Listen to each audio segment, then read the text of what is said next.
everybody, welcome to Houdini Hangout. It's the 17th of May. My name's Peter. Welcome to the stream. Glad to have you with us tonight.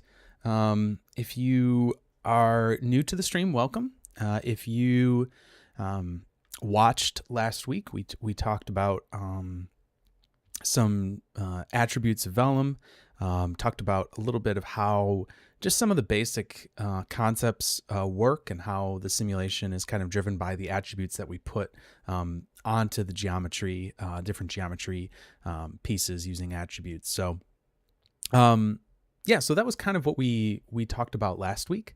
And we're just going to kind of keep continuing to work through some of the different,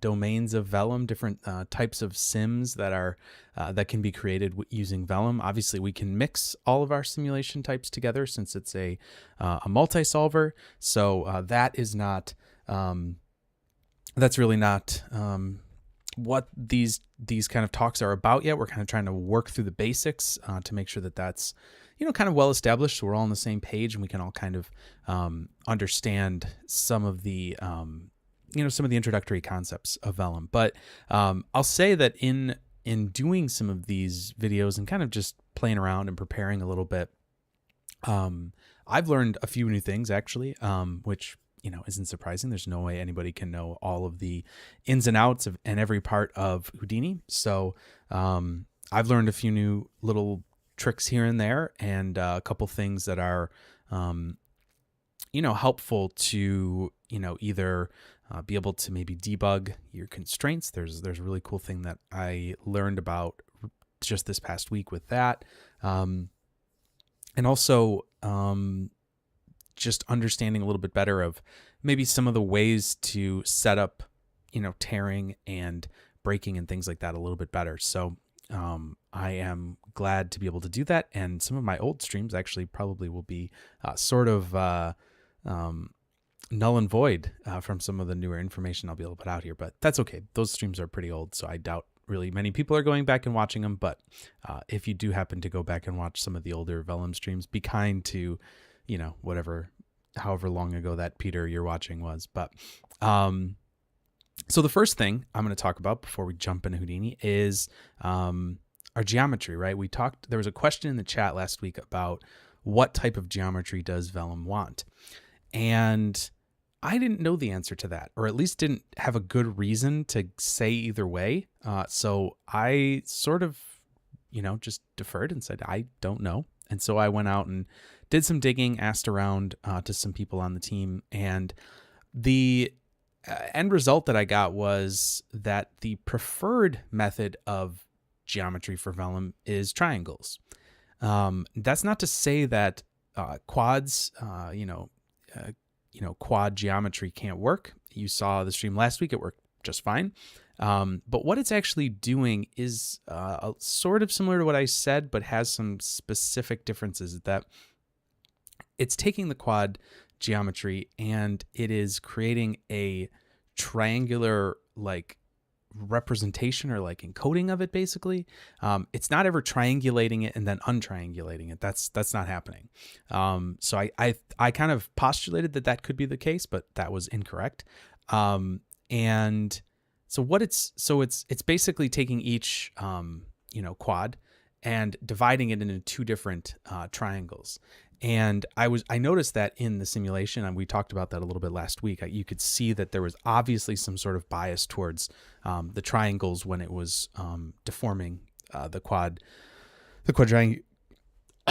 Excuse me, still getting over this cough. It's driving me nuts. Some quadrangulated geometry. So it's basically using a triangular kind of representation of that in order to do the simulation on it, or giving it a kind of an encoding into a triangulated geometry. So that's what's happening. And what we really want mainly isn't even just the idea of using a divide sop, but we actually want a really regular kind of normal grid of geometry to use. And so, oh, no problem. Oh, KG, I think that might have been you that asked that last week, probably. I was thinking it was Zach, but I think it was you that asked that last week. So hopefully that answers your question a little bit. But so really what you want is actually a mesh that's more akin to what the remesh SOP does. And there's actually some really cool planar SOPs that actually help you with that and can make your geometry a little bit maybe quicker in some ways. So we'll look at that actually a few times today, just since we'll be dealing with mainly cloth, which is pretty much all planar. So that should be, I mean, obviously you could do cloth of any type, but mainly planar cloth is what we're going to be doing today, just to keep things a little more simple, a little more entry level, I guess, on you could say.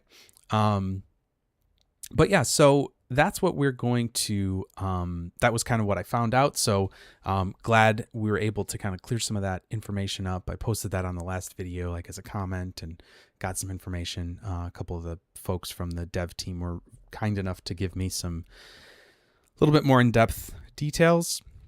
And yeah, so it was cool. It was good for me to learn that and to make sure that I could get that to you guys. So that all said, tonight we're going to look at a couple different simulations. First, I'm just going to do a really simple flag. I've talked about this before, but I figure we'll just kind of condense this all into one kind of video. So if people come across this, they'll be able to kind of, get up and running a little quicker and don't have to hunt through some of my older videos. So the first thing we'll do is set up just a really straightforward flag, just talk about what's going on there, just understand a little bit of that, those details. And then from there, we're going to take some cloth and do some tearing with it. Kind of see how those constraints are made and broken, and how we can even art direct where those cuts are, and a few other things of that nature. And then lastly, what I want to do is try to do something similar to what Mark showed on the stream a couple weeks ago with the constraint stitching, and kind of driving an animated constraint through your solver. And it's actually there's a lot less that you have to do inside of the solver, which I think is really good for a lot of people, because that's where things I think get really confusing, is when you get inside of the solver, start trying to manipulate things in there. So we're going to do as much as we can outside of it, and then just bring that data in kind of at the last minute in order to update our constraints as we're going. So that's what we're going to talk about tonight. As always, if anybody has any questions, thoughts, ideas, want to point out something that I did that's wrong, yeah, cool, no problem, Zach. Yeah, the animated stuff is always really cool, and it's a good way to be able to kind of art direct your sims. And we're going to actually talk about two different types of art direction. Like, one's going to be like art directing your cuts on your cloth. And then the other is going to be obviously art directing that stitching and kind of creating where that goes. And we're also going to be doing some constraint breaking, setting how that works, kind of show maybe some ways to be able to dial that in a little quicker, using some visualizers and things like that are built into Vellum. So yeah, so hopefully we'll all be able to learn a few things, and I certainly learned a few things through all of this. So yeah, I think that's it. If you guys have any thoughts or questions or anything, please always drop them in the chat. I'd love to be able to at least answer questions as I can, or find out answers and get back to you. But yeah, no topic, is off limit. And if we get, through this and you're like, hey, I've got this question that's probably related to this and kind of fits in this talk about cloth, but doesn't seem like you're going to cover it, let me know. That's great. I'd love to have, if there's time at the end, maybe we can do some more stuff and kind of keep going from there. So yeah, okay. Without any further ado, let's jump into Houdini and get rolling. So like I said, the first thing that I learned before we really do much of anything here are these planar nodes. I don't know how I missed this. First, I'll drop down a geo node, and we'll call this flag sim. And so I don't know how I missed this. I think it was I was talking actually to my boss today about this a little bit, and I was like, I think it's because I wasn't updating the AUP for our FX license at this time, so I wasn't getting the updates anymore.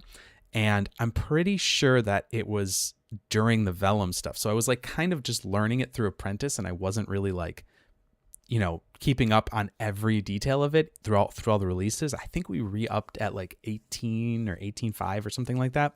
And so I kind of missed those first few releases of Vellum. And so I think these planar things were released in there. And I remember seeing it and I was like, oh, that's cool. But I never really like put 2 and 2 together for some reason in my brain. So anyways, really cool. There's these planar nodes in here. And first I'm just going to touch on this planar patch. And what this is actually doing is kind of really nice. It seems like the stupidest thing. You're like, well, why would I want to do this? But it's actually kind of saving you a couple steps. What this really is doing more or less is, so we have a 1x1 rectangle. I'm just going to make this 10x10 since that's what the geometry comes in as. So we'll say this is, sorry, my window's open. Sorry if you heard that. I don't know what that was. Somebody outside. All right, so we'll change this to 0.2. Cool. All right, so if we take a grid here and do the same thing, and we do this, and I'm just going to do a transform like so. Oh, did that over the viewport, so that can do some of its own little things there. Okay, so let's just move this over so we can kind of see both of them. I'll merge these together. Shift click, Alt click to do that. Great. Yeah, these are interestingly going in different directions. That is kind of odd. Huh. I wonder why that is. I should maybe mention that to somebody that, hey, we should standardize that.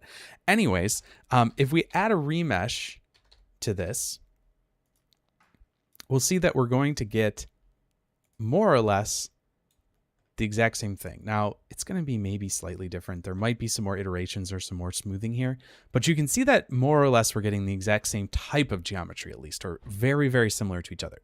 So this planar patch is really nice because, I mean, obviously you don't have to have this remesh there, but we can see that if we have both of these here, they're going to be pretty similar geometry-wise. So this planar patch is kind of just saving us the trouble of dropping down a grid and adding a remesh and making sure that's all working. Kind of gives us all of that in one. And so this is the type of geometry that we really want this is the optimal geometry to work with Vellum. You could throw in quads and it would work just fine. I've done that plenty, actually. So don't hear me as saying that you can't do that. But just a thing to keep in mind. So, all right, let's reduce the size of this a little bit. Let's do it something like this because we want to do a flag. And this is actually a gigantic flag, so we probably don't want to go that big. Let's do it maybe like, we'll do like a big flag, but not a giant flag. So we'll do it maybe 2 meters by 1.5 maybe. Yeah, that seems good. Sure. Nah. Sorry, I'm just kind of guessing some numbers here. And let's turn this down a little bit. It's a little too big of a mesh. What is it? 0.5. Yeah, that looks pretty good. All right, so we've got a flag here.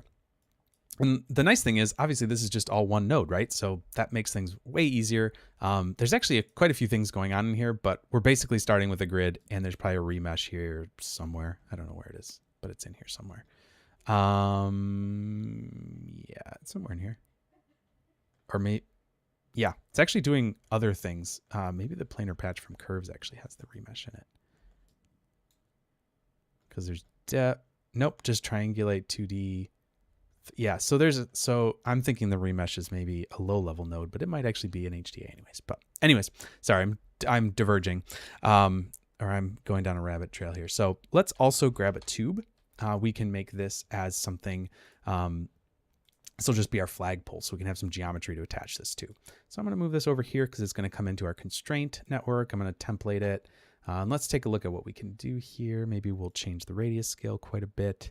Something like, yeah, sure. That's great. We'll make the height a little bit bigger and maybe just move it down a little. Something like that. Great. And let's move it over here. Cool. Somewhere like that. So usually flags have a little bit of this, like, sorry, I'm going to bring this over. This isn't trying to be patriotic or anything, but literally the word flag just comes up with American flags. So that's awesome.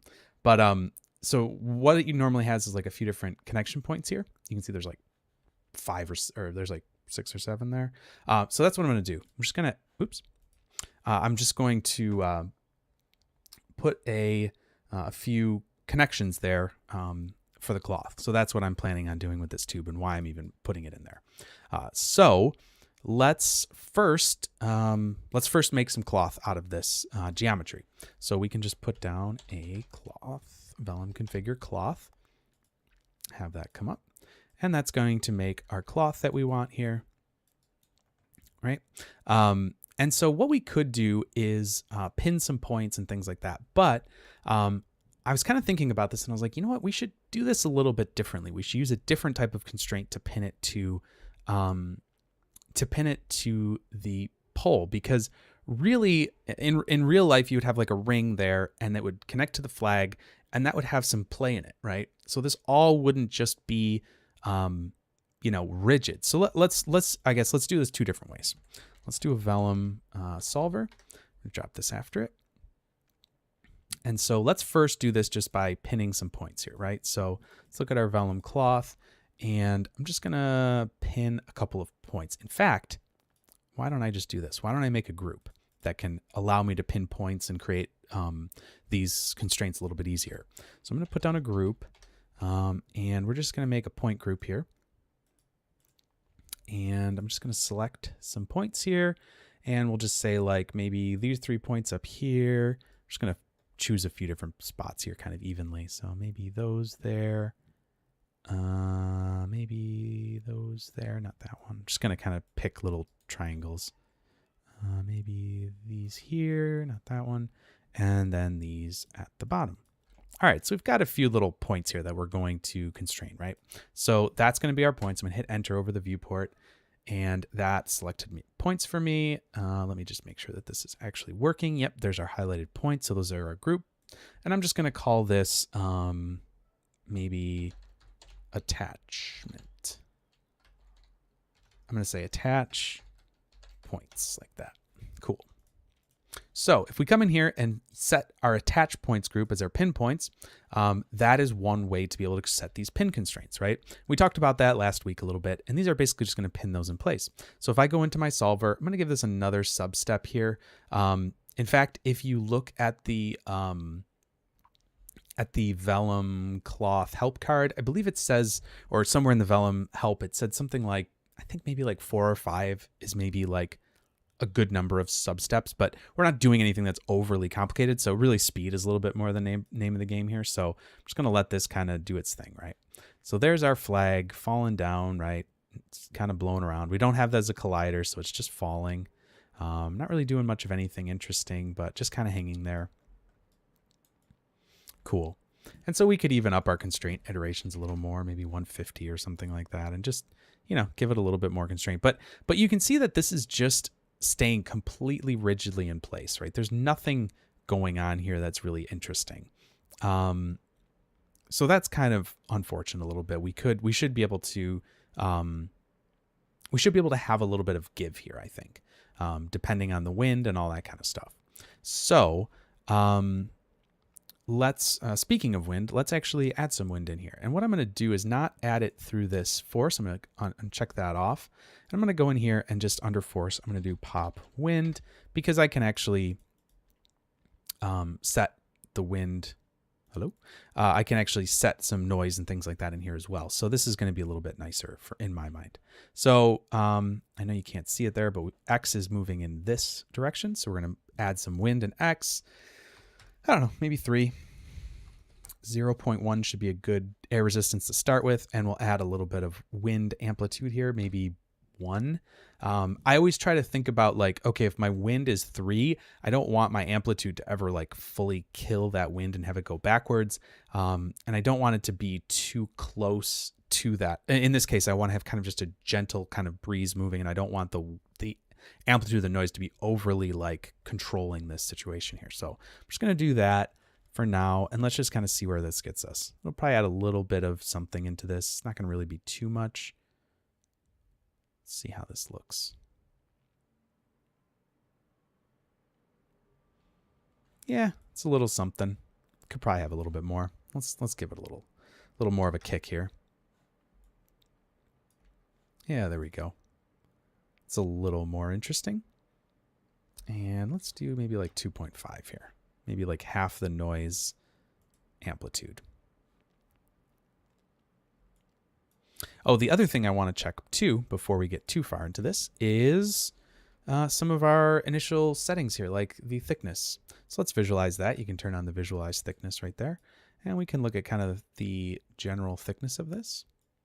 And I think that's a little too thick for my taste. So let's bring this down. So let's do this like 0.01. And what I was looking up was that they actually changed some of these defaults here. So calculate varying is now the default for mass. And what that means specifically, I was reading some of the documentation, and what that means specifically is that it is calculating based on how dense the points are. So if your mesh is varying in density, calculate varying is for sure the right way to do that, because it's going to try to lower the mass in those areas where there's denser points and maybe raise it in places where they would be larger. So I think we talked about that a little bit, but I definitely saw that they had changed that recently, and the calculate varying was kind of the recommended way of doing it. So just something to keep in mind. And then the same thing with the calculate uniform for thickness. I think that's it'll either calculate it uniformly across the whole mesh, or if you calculate varying, it's going to look at the edge lengths, I believe, around the point and scale the P scale of this based on it. But I think calculate uniform is going to be a better way of going about that. So I think the other thing with the calculate is that they, if you change the point numbers, they can do a better job of making sure that those two things don't change too greatly, like density and the thickness and stuff like that, that they stay relatively the same, so your cloth doesn't go wildly off off base or whatever. So I'm just gonna turn that down a little bit. Okay, so let's see what we got here. So we should have like a little flag that's moving in the breeze.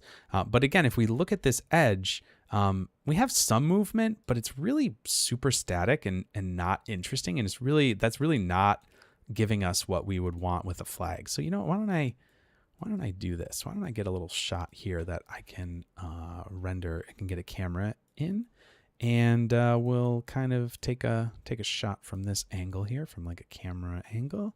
Let's just do a little flip book. And that way we can have some reference to what this actually looks like.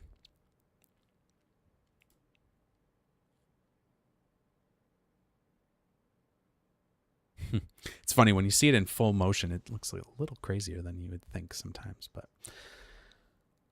yeah.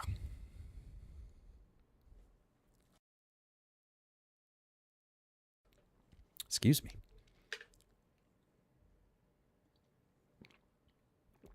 All right, there we go.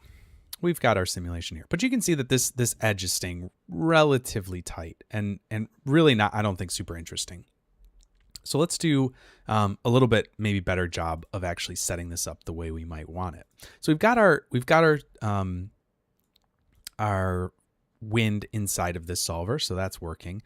We've got our cloth here, but let's now bring our tube kind of into this mix. So we're going to bring this over here into the collision geometry.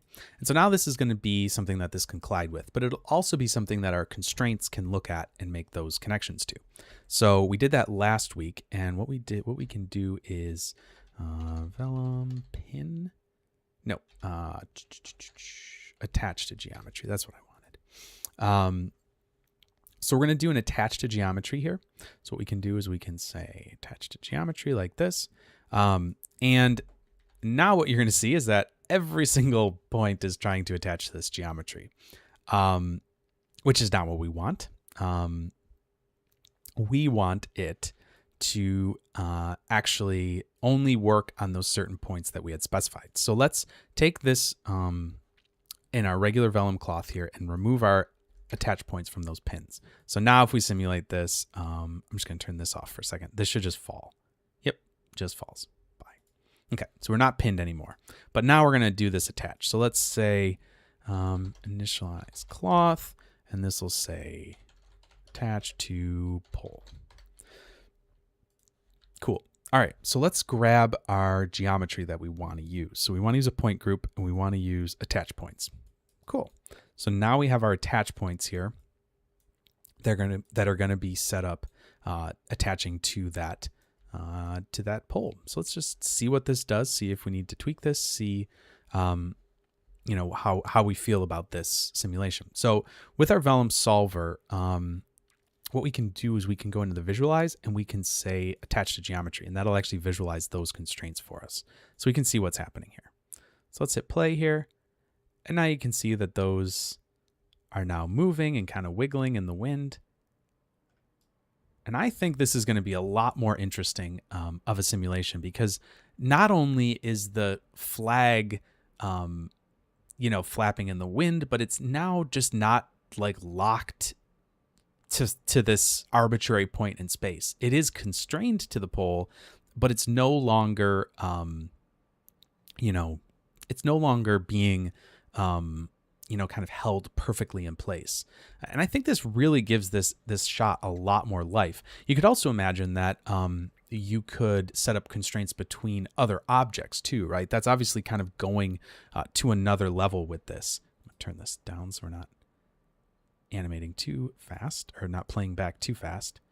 But now you can see that we've got this maybe a little bit more interesting wind thing going on here. And, obviously I've just got a pretty basic wind, field that's pushing on this. It's not anything overly crazy, but let's just take a look at how this feels a little bit different here. I'm going to turn these off for right now, and we'll just kind of take a look at what this looks like. So just a little note, if you hit this little star button right here with the film on it, that'll add a new sequence. So you can have a sequence list here. And so we can actually save multiple things in here. So I'm going to save another flip book here. And so now we can look back and forth at these two things. And we can see really how much more active this is here, right? And so, yeah, there we go. We've got all this flapping here. And if I switch it back and forth, you can see how stiff that is and how much more active is what's happening here, basically, right? So I think that that's really pretty cool. But you might say, well, maybe now it's moving too much, right? So luckily, there are some things that we can do to be able to take care of that. So obviously, if you were watching last week, what we're doing here is we're making some attributes on these constraints, right? And so yeah, it's like kind of hidden in there. I mean, there's so many crazy little buttons here, but yeah, that is really nice. And you can do this. You can compare images like this, and you can have your view geometry and your template geometry. So you can switch these, you know what I mean? And then you have a little compare thing here that you can like, oh, what's it doing? Okay, there we go. You can also, there's also, if you right click on this, there's a few different things here. Like you could split it vertical, so you could look at it this way. You can also highlight the differences and kind of dial that in based on a certain difference level in pixel value. You can also use this compare, and that'll kind of show them both like that. So you can see the one that's way more active, and then the one that's kind of more, it's probably hard to see actually in this online, but you can do a lot of different things here. Yeah, it is really nice actually. There's a few different things, like there's a blend that you can do, and you can kind of compare back and forth. So you can kind of blend. I mean, there's a bunch of different ways you can do those. So yeah, nice little M play thing. And actually over here, I just saw something just the other day. I was like, what do all these buttons do? And I'm like, oh, fit play bar to this frame range. Okay, if it's not the full length, it'll fit the frame range. Then over here is save sequence to disk. So you can literally just click this. The hidden gem. Yeah, I mean, there's so many hidden gems. Oh, speaking of hidden gems, there's another thing I want to show in a second. But yeah, you can also save these to disk here and just a whole bunch of other things. It's crazy. So yeah, this is really nice. I mean, it's not, I think there's always room for improvement as far as the UI goes, but like a lot of the functionality is like really, really nice. And like, I think is constantly kind of evolving and getting better. So yeah, MPlay's got some nice little details in there. So anyways, so we've got this sim going on here, but say we want these, let me turn these back on. Say we don't want these to hang down like that. What if we wanted them to be mostly stiff? Well, let's check it out here. And if we look at our attached to pole constraints that we've got, we can actually see that there is this thing that says tangent stiffness. And if we look at our constraint geometry and we find let's scroll down here until we find them.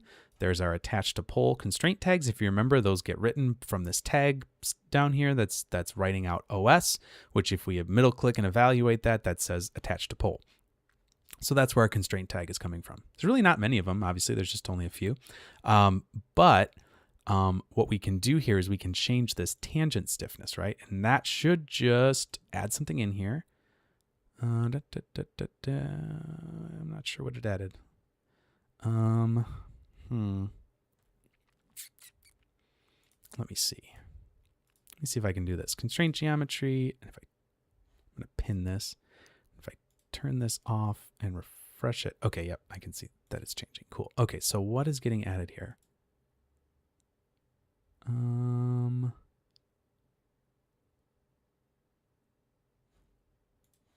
Sorry, I'm just trying to. It feels like it's something right at the front here. What is tangent stiffness adding? Compression stiffness? That must be what it is, I guess. No, that's still there. Sorry. Tangent stiffness. Am I just reading this wrong? Target, stiffness. Maybe it's rest direction. That might be what it is. Yeah, I think it's rester. Yeah, sorry. Yep, it is. Yeah, it's rest direction. Yep. So what that's doing is actually giving a rest direction, right, that it's going to stay at. And so what that's going to do is be a vector, right? That's going to be giving it which direction we want to kind of keep it locked to. And you can see right here, pretty obviously, it's going to be very negative in the X direction. And it's going to be slightly negative in the Y and not negative all in Z. So I think that's just because it goes maybe just like ever so slightly up or down to get to the closest part of the surface here. So anyways, if we have this tangent stiffness and we sim this again, just want to click on it. Thank you. And we go back to our camera here. We can see that now we're going to pretty much be right back to where we were. We have these not moving at all. So we can then control the amount of stiffness on those because obviously those are set at 1. That's set at 1,000. So we could set that down quite a bit, maybe 10. I don't know. Let's see how that looks. See how much stiffness we have there. We have a little bit of stiffness.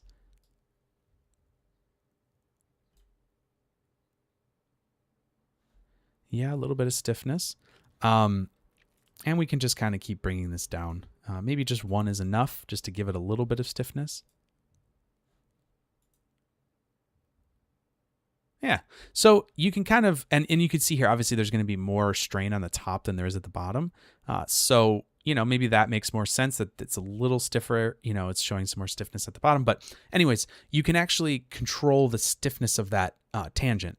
So as it's sticking tangentially to the to whatever object it's constrained to, it'll adjust how stiff that is going to end up being. So now we have a little bit more stiffness that we can kind of play around with in that system as well. So the other really cool thing that I had seen this week, which I didn't realize was here, was if we try to add a new pane type here and go to inspectors, there's a constraint browser. I don't know what this little error is, but that's okay. If we move this over, we can see that we have our Vellum solver, and we can actually look at all of the different constraints that are happening here, which is kind of mind-boggling. I did not realize this was a thing.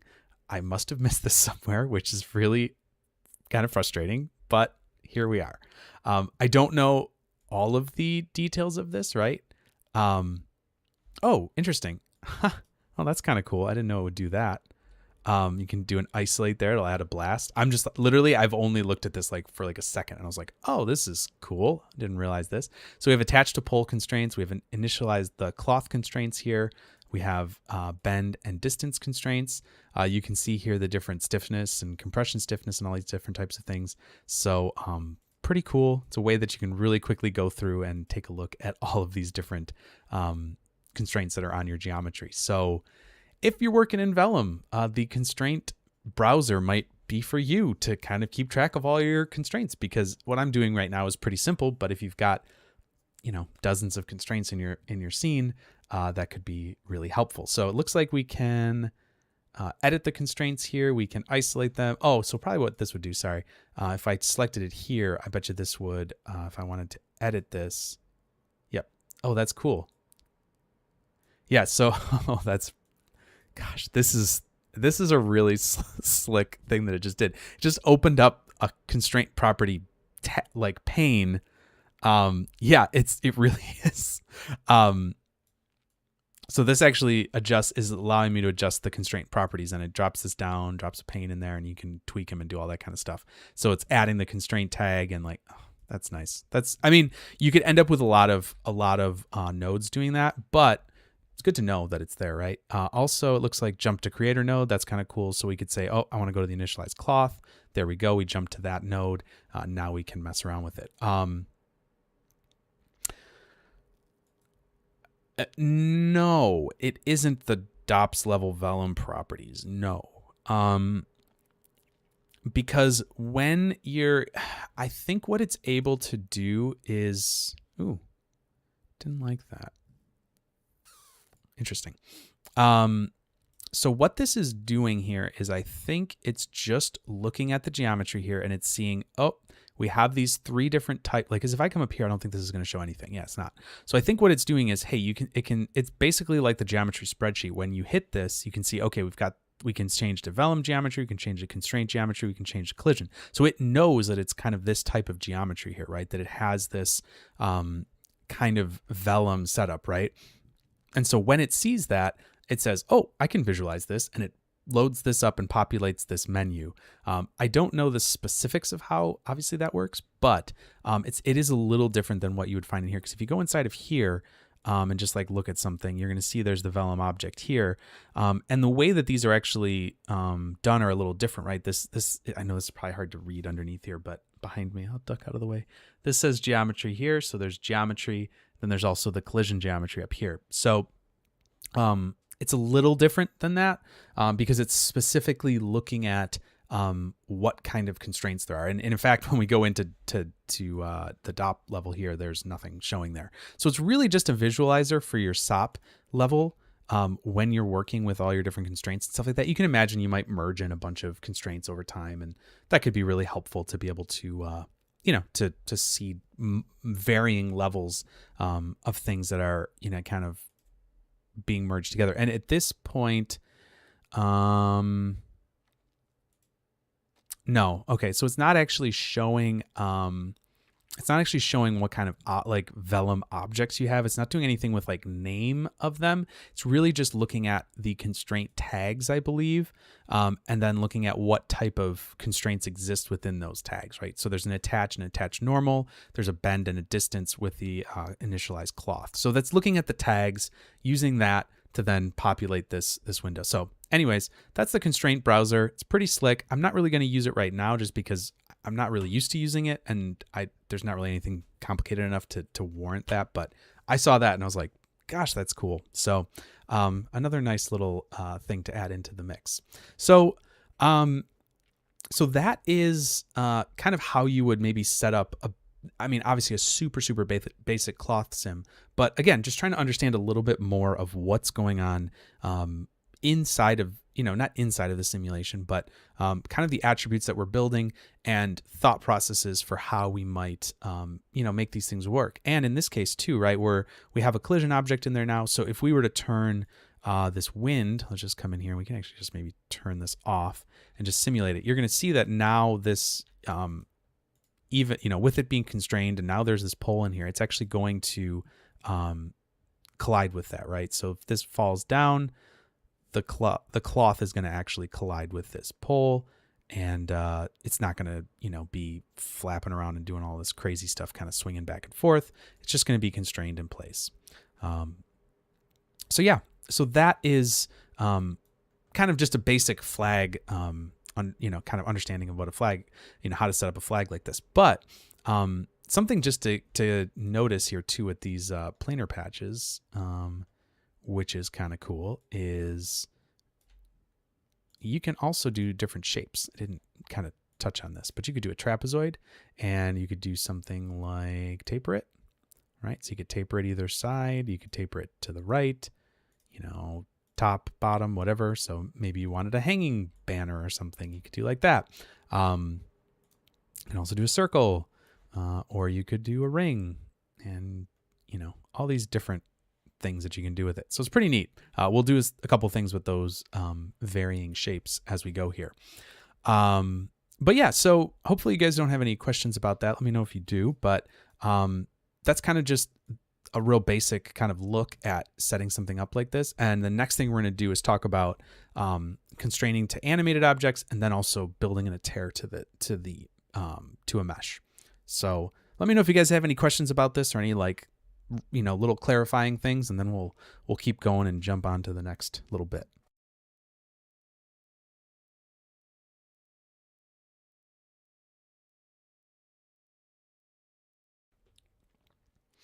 Just while I'm waiting to see if anybody has any questions, if you would like to get a link to our Discord server, it's on HoudiniHangout.com. You can also find the schedule there, and info if you want to find us on YouTube instead, or whatever, or Twitch, vice versa, whatever. I stream to both, so if you like one over the other, be my guest.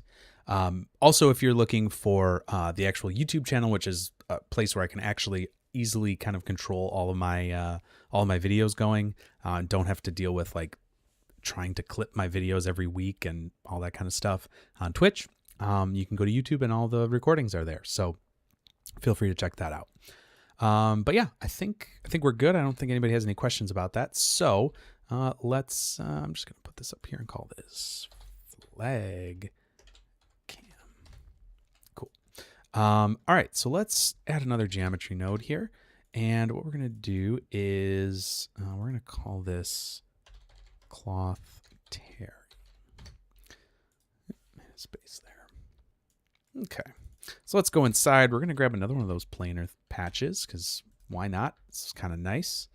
And let's do this on the XZ plane. So we're going to do it like this. I'm going to have it stretch in two different directions, and then we're going to have it tear apart. And so let's make it a little longer. I don't know, maybe 2 meters. Sure, why not? Sorry, that's 4 meters. Sure, that's great. And then we'll do maybe like that. Sure, long, not crazy. Okay, so there's our planar patch. And what we're going to do is we're going to make a grid on either side here that are going to pull this apart. So I'm just going to do a really simple little thing here. I'm going to add a grid. I'm going to put this on the X. I always get that goofed up. Put that down here roughly, so it's a little bit past the edge. We don't need it so big, so we'll bring it down in size a little bit. I want it about the same width, but doesn't need to be as tall. So we'll just do something like that. And what we're going to do is we're going to add a transform here, and we're going to animate this moving away. Now I don't have to worry about where the center point of this is, because we're just going to move it like that. So let's do this. Let's start it at like 24. Hey, CG. Glad to have you here. Hello. So we're going to start with this translate here. We're going to move this on X. So we're going to add a keyframe there, Alt click, and then we'll go a little bit further here and maybe just, I don't know how far we'll move it. Maybe we'll move it a half meter. I don't know. That'll be good. Let's give that a shot. Oops. I don't need them all keyframed. I'm just going to keyframe X. Oh, you know what? I didn't have this on. We'll put that on again. Let's see. There we go. And I could actually probably minimize that. That won't really matter too much. Okay, cool. Now you can actually see my clicks and things like that. So what I'm going to do is just a really simple trick. I'm going to use a mirror, not mill, mirror. And I'm just going to mirror this so that as I animate this, they're both just going to move apart like this. Cool. Mirror. Just this kind of dumb little simplistic trick, just since I don't really need fancy animation there. Cool. And then we've got our planar patch in the middle. Let's see how far those are. Yeah, it's a pretty good distance. Not too bad. So what I'm going to do is I'm going to select all of the points on the edges here. Oh, I don't need all of those selected. There we go. And I'm going to constrain those to the edge here. So let's do this. I'm going to make a group that's going to constrain these points. So let's do the kind of the same thing we did before. We'll do a group, and we'll say attach to, I'll just say attach grid like that. We'll call this a point group. And let's select our points here. I'm going to change this over to a brush just because this will be a little easier to brush. Might turn the radius up a little bit of it, just so it's a little easier to select. We're just going to go down, brush all these guys here, and then come down here. Brush all those. Cool. All right, so let's hit enter, and there we go. We've got the group made, attach grid. Good. All right, so let's now turn this into a piece of cloth. Vellum cloth. Cool. And that's good. Got our cloth constraints all made here. We can play around with the stretch and all that kind of stuff as we go. I'm going to turn the edge length down just a little bit again because, again, it's a little thick. Visualize that. And that seems like a pretty good thickness for this cloth. Maybe we'll do 0.15. Just give it a little less thickness. Maybe we'll just raise the density just a little bit. Maybe we'll set that to like 0.2. Cool. All right, so we need to do another attached geometry here, and I should have had these on the other side. So we'll bring this over, and I'm just gonna wire these into this input here and allow it to kind of flow down through this stream, the collision kind of stream here in the Vellum nodes.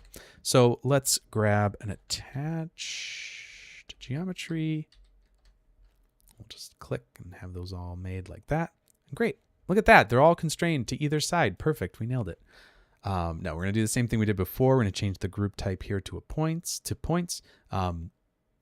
Just a reminder, geometry is the geometry that you're working on, and target geometry is going to be these blue grids that are in our collision stream here. So points, we have attached grid. Great. That's working lovely. I am going to, if I hold down Alt, it just goes crazy there. Look at that. That's fun. I am just going to make those stiff. They'll just stay stiff like that. They don't need to fall down or anything like that, but I just want to have them constrained to that geometry. And then, well, that should be pretty good. Let's take a look here. Let's do another Vellum solver. And we'll drop that down. Just maybe add another substep in there. Maybe do, again, 150, something like that. Just to give it a little more oomph. And let's see what happens. Let's just go with it.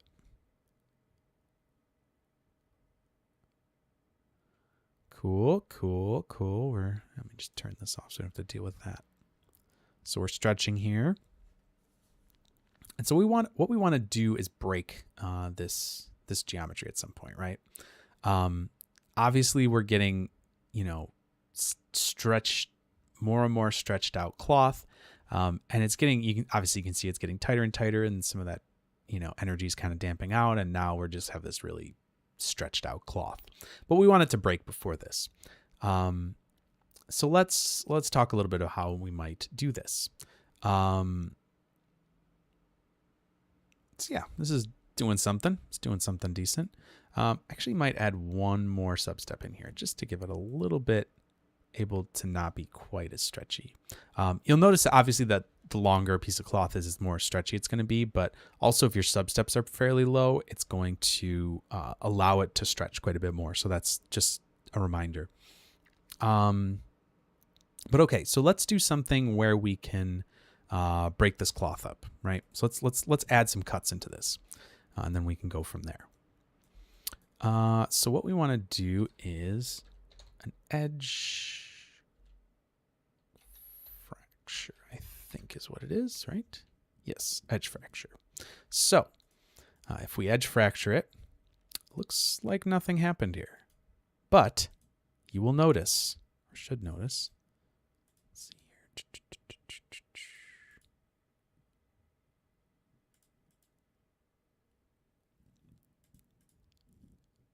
No, is it doing it? Let's see. So what we're going to do is we're going to add the primitive pieces in. And sure enough, it is cutting now. Great. This is cutting it up into, or trying to cut it into about 10 pieces. So what we can do is we can do this little visualizer here. And now we can see that we in fact have 10 pieces of geometry that this is cut into. And so what it's done is it's made cuts along the edges of the geometry. And what it's basing that off of is a guide geometry that it's making. So it's building this inside, but here's the guide geometry that we have. So what it's doing, and I don't know the exact, details of this, right? But what I'm understanding that this is doing is that it's looking at this line here, right? And saying, what is the closest fit to this line that we can make along, along this geometry here. And so I think probably what it's doing is saying, what's the closest point to this, which is this one here apparently. And then what's the closest point to this, which must be one of these in here. And let's find the shortest distance between those 2 points. And so it's kind of cutting it up based on that. Now that might not be exactly what it is. This one looks like it's a little different here. So maybe it's not that, but it's something along the lines of that. So it's more or less doing that. It's basically trying to cut, it's only cutting along the edges. And what that does for us is it keeps the edges of our geometry nice. I've done some stuff before on this stream specifically where I've had geometry that I just cut arbitrarily. And I was like, these edges aren't like stitching together nicely. And I think the reason is because I was cutting these edges up into these tiny little like kind of slivers. And I don't think that the Vellum solver likes that. So what we're doing here is we're cutting right on these edges and allowing us to be able to more accurately get a breaking point here. So the only negative to this, right, is that you have to have a high enough resolution mesh to be able to have your breaks happen where you want them. But if you have a specific place you need a break, you kind of need your mesh to be that resolution anyways. So, and this one isn't a crazy like high resolution or anything. It's pretty standard. So anyways, so just something to keep in mind that is what, that's one of the things you can do with this. And really this, I think, is the best way of fracturing this, because the results are just good off the bat. You'll see in a second here when we start playing around with this. So we have our pieces. They should still have their groups, right? So if we look here, we should still, let me scroll down here, should still have our groups. No? Do we not? Yes, we do. Okay. I'm just like, they're just not easy to see with those colors. Let's just do red, accept. And where are red? Of course, they're like not showing up. That's really weird. Anyways, they're underneath there. Let's just say that they're there. I can see them. Might be hard to see on the stream, but just excuse me, just trust me. All right, so let's take a look at these different constraints that exist. We'll visualize them. We'll visualize our attached to geometry. Sure enough, they're in the same spot they were. So that's good. Let's simulate this. I think you know what's going to happen, but we'll just take a look at what happens anyways. And oh no, clearly not what we want. So the cloth has fallen into the void.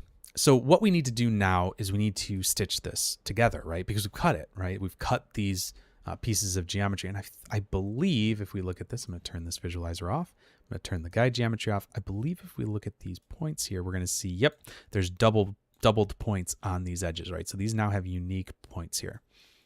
So this is 1405 points. This is 1204 points. So we've added like 200 points in here. So what we need to do is stitch those points back together with a certain strength, and they'll then have them break when they get to a certain, tension or whatever, certain level of strength. So we need a weld points, Vellum weld points. And does it matter where this goes? I'm going to say no. I don't think so. Let's just try it down here. I don't think it'll make a huge difference, but all right. So we've got our Vellum stitch here, and let me turn this off, and we can see that this is going to stitch across these different disconnected pieces. So let me just turn our piece visualizer back on so we can see that. And if we look down here, we'll see that there now are these weld points here. And what it's doing is it's constraining it to the closest point, and it's adding a bend stiffness, which you would want to match the bend stiffness of your cloth. So let's make sure, I think that would be what we want. So this is our stiffness here. 3 zeros after the decimal. 0.01 damping ratio. 0.01, yeah, let's do the same. Let's do 3 zeros after the decimal like that.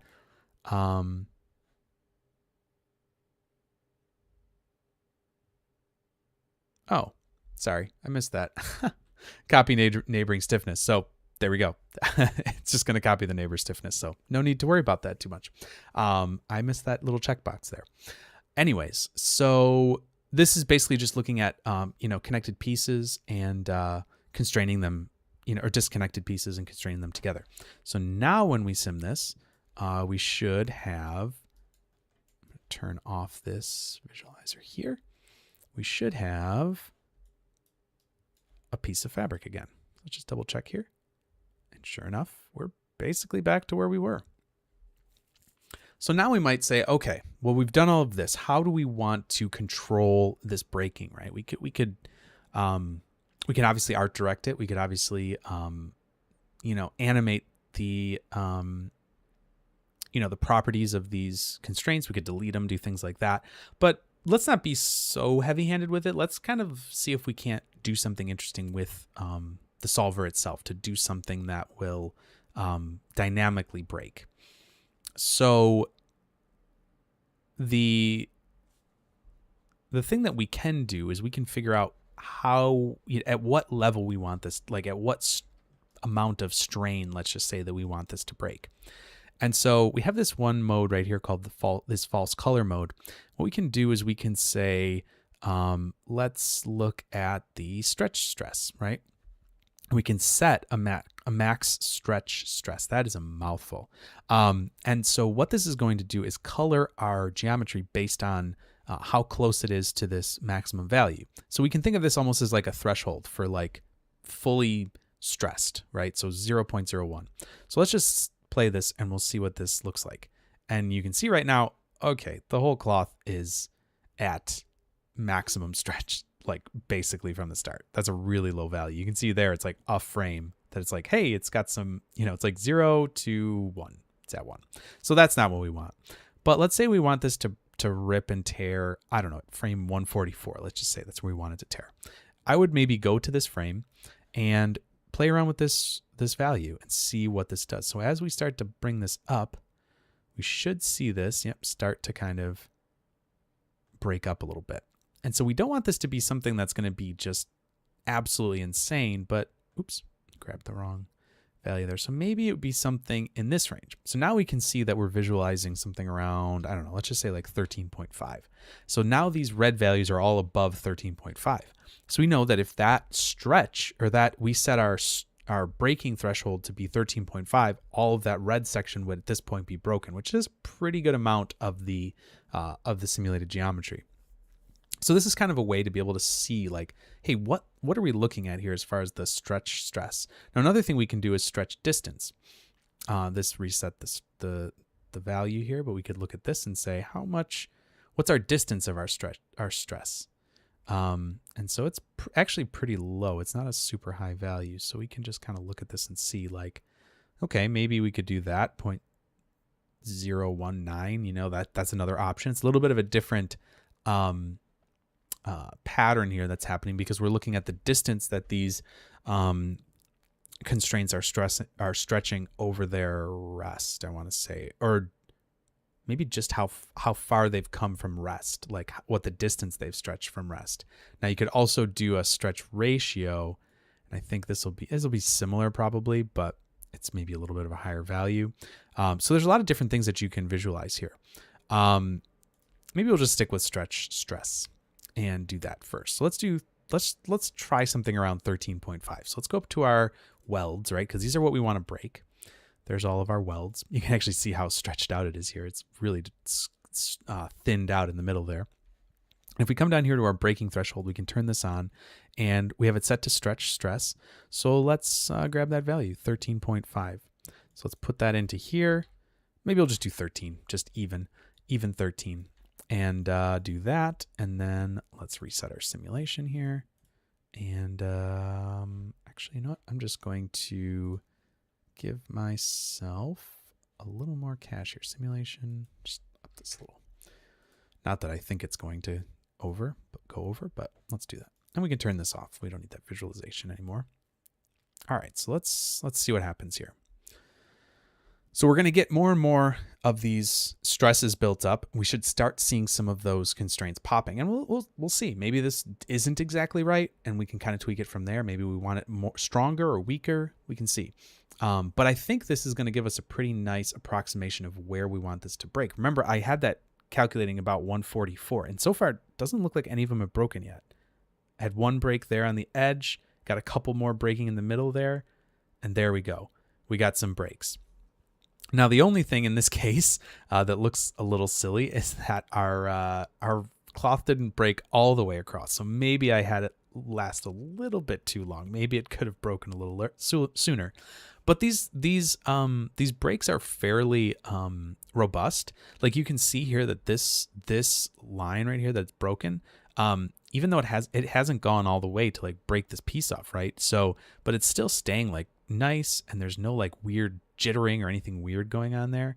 So this kind of more snaps. So it just kind of goes plunk, but it doesn't fully break. So let's maybe lower that a little bit. So maybe we'll bring this down to, I don't know, 12.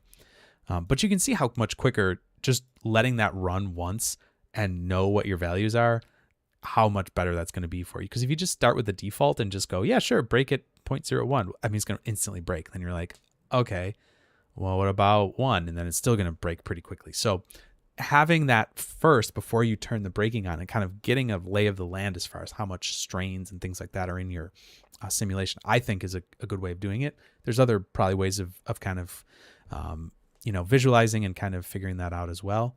But yeah, that's too bad. You know what? I think what it is that is just a really weird, thin little section there. And I don't know if that's going to rip off very well. Let's just do this. Because I don't actually like the way that that's kind of breaking anyways. Let's just go to our edge fracture and see if we can't just tweak this a little bit. So let's just add in, just kind of tweak this a little bit and see if we can't get a little bit of a better piece distribution. Maybe something like that instead. This might break way sooner, so we'll have to see, but let's give it a shot. Let's see what happens.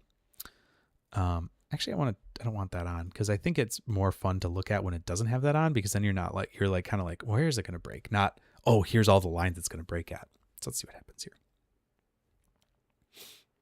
And with more pieces, the break, I would assume, is going to happen a little sooner, but we'll see. Just more places where it could overcome that stress sooner. But no, it's holding on pretty well.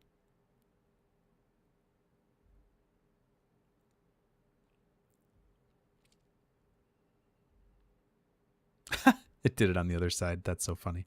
But it did break free finally. There we go. It broke free.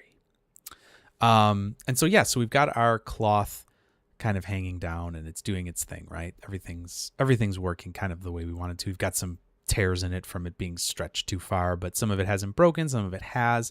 We've got kind of these nice tattered edges, which is cool, I think. And obviously you could play around with this quite a bit and kind of get different values and things like that. Now, there's a few different things. I'm just going to check out this question here. Do the Vellum attached constraints holding onto our left and right grids have breaking properties? That's a great question. I don't. Yes, they do. We could technically have those break as well. So you could have those break, but I think what you would find there, let's just do it. Let's just give it a shot, because why not? It's right here. We can turn it on. We'll do the same thing. Stretch, stress, 12. Sure. Give it a call. Give it a try. But I think what's going to happen there is those are going to be more likely to break because those have more stress building up in them. I think it's more likely that it's just going to tear off there, but we'll see. We'll see what happens. But yes, they do. The answer is yes. Yep. Just ripped right off. It's interesting that one side ripped off. Whoa. Wait a second. Oh, that's trippy.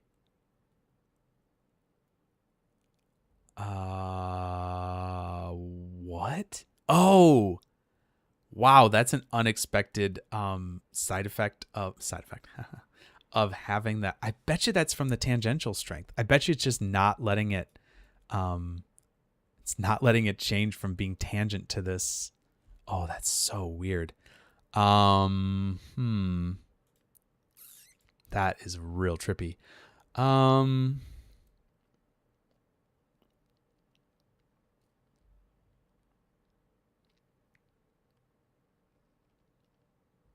Yeah, let me just turn that off and see what that does. I think that's going to let it actually do its thing a little bit better here. So let's just see what happens. But yeah, obviously it just tore right off. But I'm just curious if this will actually let it like tear down now, like actually like tear and fall instead of like sliding like that. It's a little weird.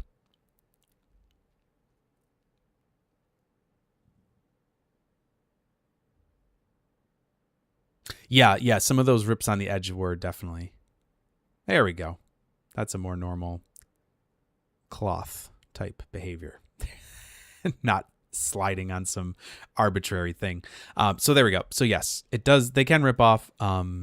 You'd probably need to set those to higher values in order for it to rip in the middle. But anyways, so I think there's maybe even a better way to deal with this because, right, you're getting these weird things where it just keep holding on in this edge and it's kind of like, that's not great.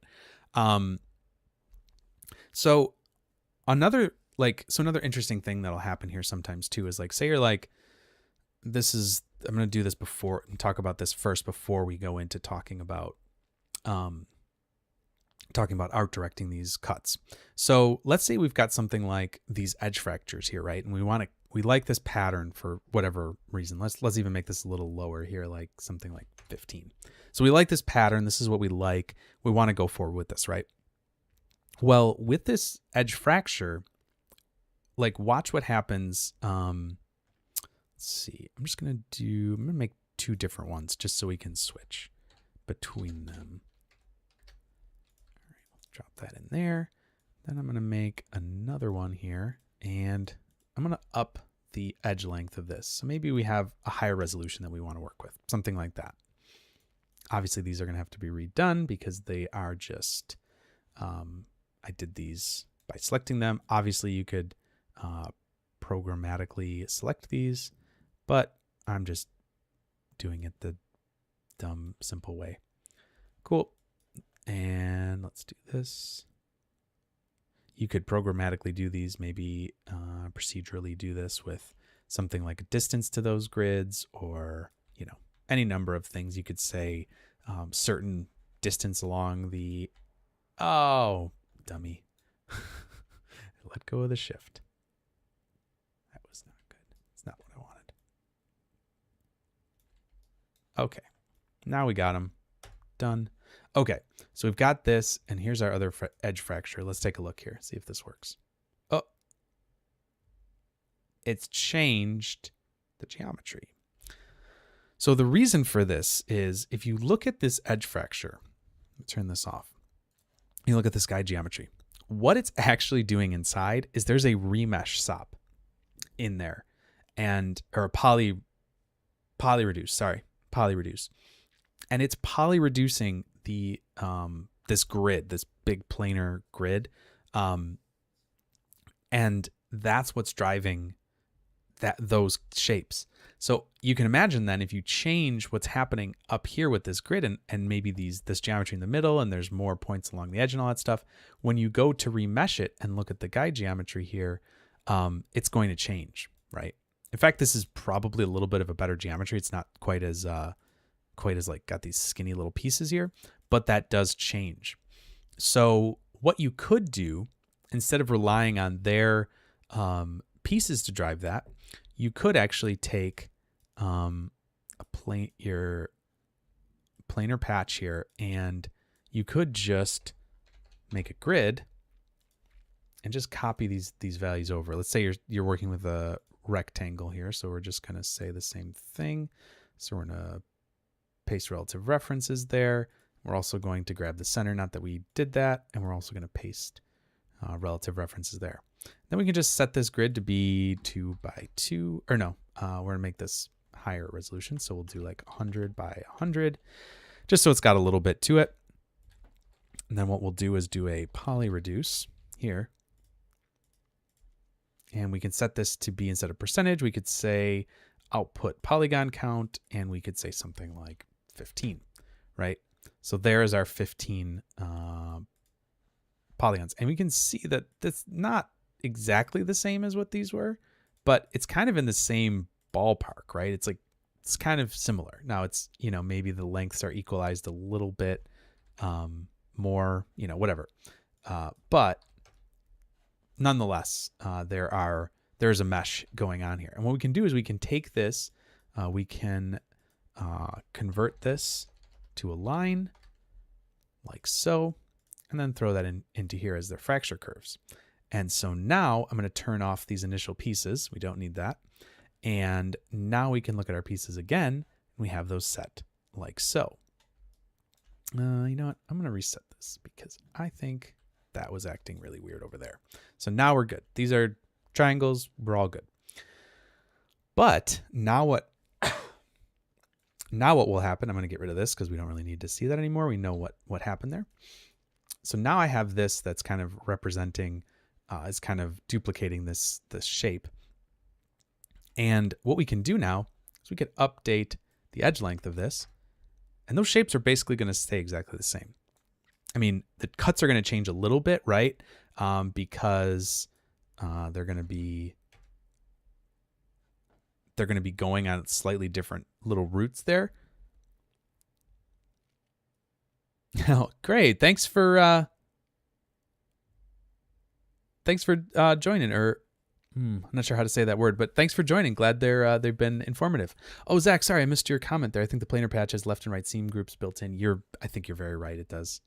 I think it does. You're right. I'm sorry. I'm dumb. They do have those. So there you go. There's your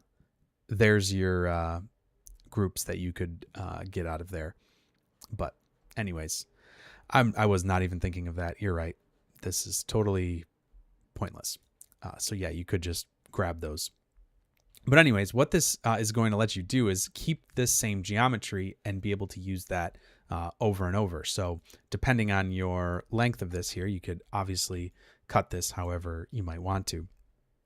So that'll keep kind of the cut geometry the same if you do something like this. Now you could do this other ways as well, but keeping that geometry and those curves that are coming into this second input will give you the same result. Just it'll just change it slightly based on the points, like the exact edges that it's encountering, but the general shape of it will stay the same. So it's kind of a nice way to be able to keep those cuts where they were and not have to reset that each time. So let's now do something a little bit more art directed here. So right now I have the initial pieces off. So let's just do this. Let's draw some cuts in here. So we can say draw curve like so. I'm going to change the projection to be on the XZ plane. And let's just draw a couple curves here. So maybe we want one to cut to be there. Maybe one to be here. I don't know. I always feel like I'm doing these the dumbest way possible, but yeah, maybe something like that.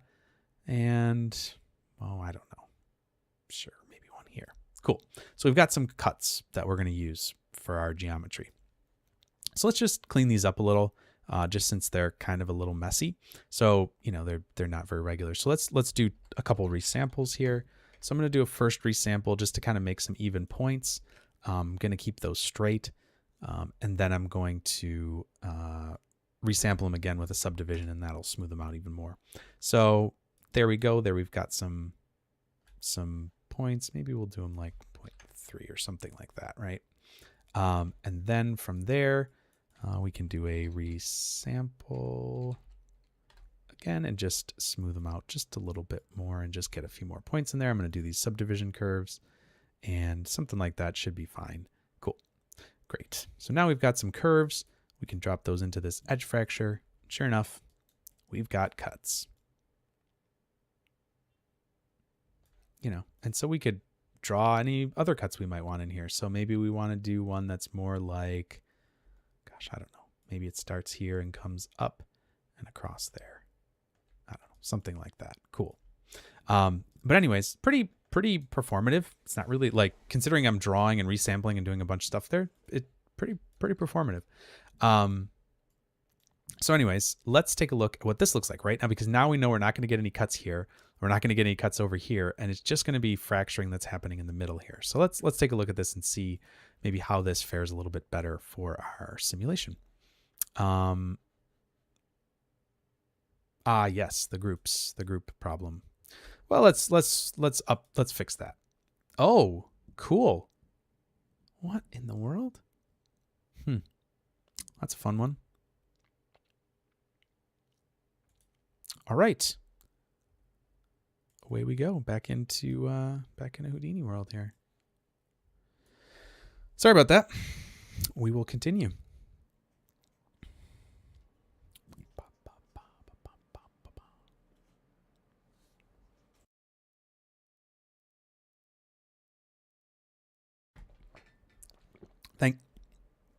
Thank you for pointing that out, Zach, about the groups. That is very well appreciated. Let's see, I'm going to open the crash file. Hopefully we're good. Yep, look at that. We're right back where we were. All right, so let's do... How does one get multiple flipbooks?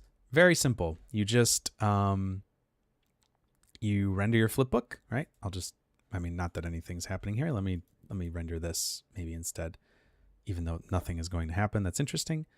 We'll just do this real quick. Falling cloth. Amazing simulation. And then I'll just kill that. And if you hit this button right here, this little button right there, and then let's just move it over here and do another one. Now we'll get our second flipbook. And if we go to Windows and Sequence List, we can see that there's actually two flipbooks in there. So it's this little sequence, like new sequence button, start new sequence. That'll trigger it to make another one. Then you can change them, compare images. You can go to image, compare images, all that kind of stuff. But there you go. Yeah, it's a nice little extra detail. There's a lot of cool stuff in there. So if you go back to the, there was a section where I kind of went through that a little bit earlier in the stream. So if you go back and take a look at that at some point, you can just, there's a few different things in there that I kind of highlighted, but yeah, it's pretty easy. It's nice. It's a nice little thing. You can compare a lot of stuff with it. All right, so let's get these seams out. Left, right. Let's see here. Yep, cool. So then all we need to do is, what kind of groups are those? They're point groups. Perfect. All right, so I'm going to do Vellum attach, and instead of attach grid, we're going to do left and right. There we go. Perfect. Thanks, Zach. That is a nice little thing to add in there. We can see that our welds are working still because they're looking at any just gaps in between these pieces of geometry. So that's working fine. We didn't have to worry about that. And yeah, so let's sim this and see what happens.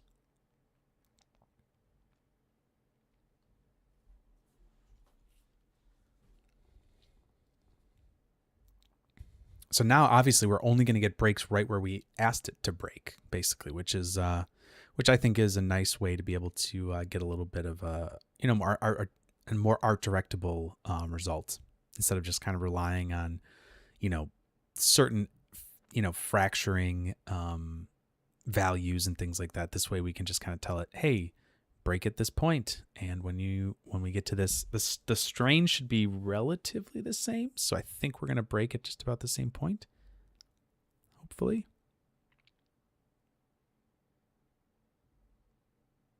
Oh, you know what? The strain is different because of there being more points. So it's a little different. So let's check this out. Yep. If there's less points, the stress is going to be lower.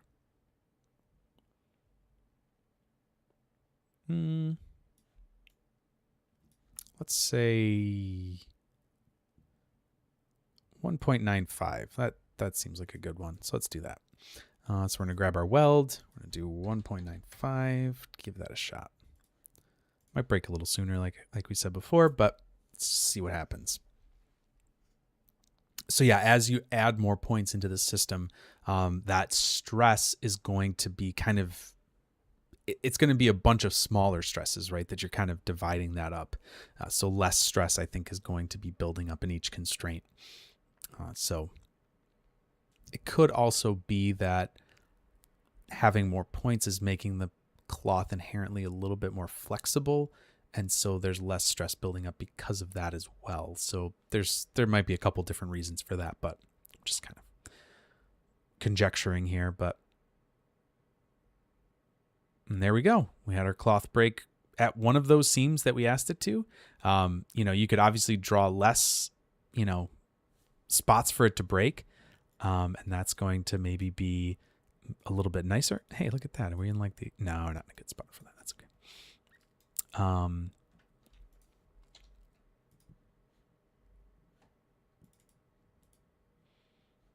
Cool. So if we do this, I'm going to do this here, and we'll call this rip cam. And let's just run a little flip book of that. See what happens.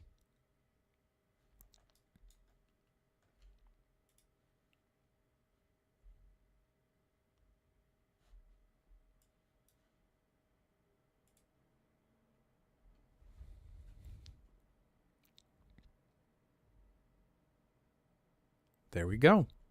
Got some tearing going on. Sorry, my watch decided to install an update while I'm just sitting here. So anyway, so there's tearing going on, and obviously you can go through and change these attributes and change the thickness of the cloth and the density and all these different things. But, obviously now we're getting a much more art directable look. We're able to control this a little bit better. If we didn't want those ends to fall down like that, obviously we could re-enable that stiffness. But this is kind of levels of things, that you can kind of all mix and match and bring these things together, right? So maybe you want to add some wind, maybe you want to do a bunch of different things. Maybe you want more cuts. You could draw more cuts in there. There's so many different levels of this that you can do. So I think this is hopefully gives you a good idea for how to maybe start thinking about some of these different problems or things that you might want to do.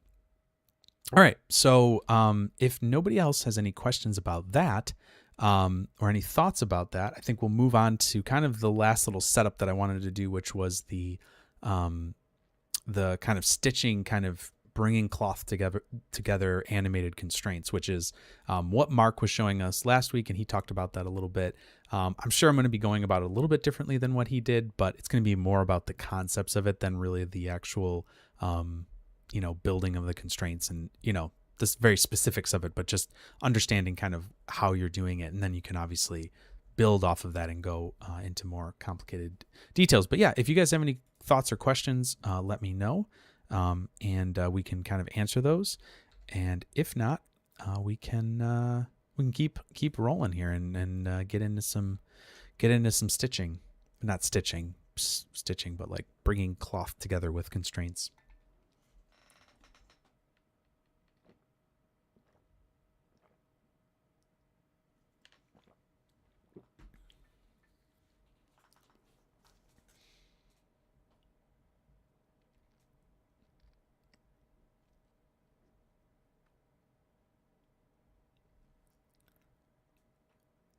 All right, I'm going to take that as a no for right now, and we'll continue along. So let's do this. We'll add another geometry node here, and we'll call this cloth stitching, I guess. Even though maybe that's not the best word for it. Oh, I don't have my my viewer open here. I was like, why does that seem so much bigger? It's because this wasn't open. Geometry spreadsheet. Cool. All right. I'm going to turn that off and we're good. All right. Let's grab another patch here. Planar patch. And I think what we're going to do, I did this one way and I'm just trying to think of what I want to do with this. All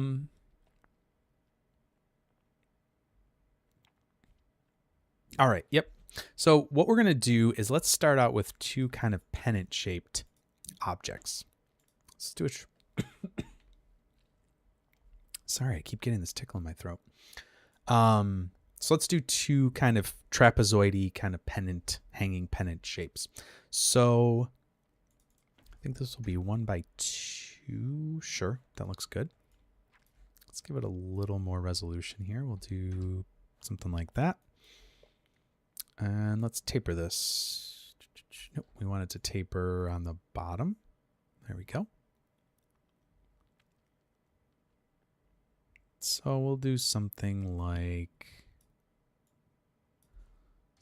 that maybe.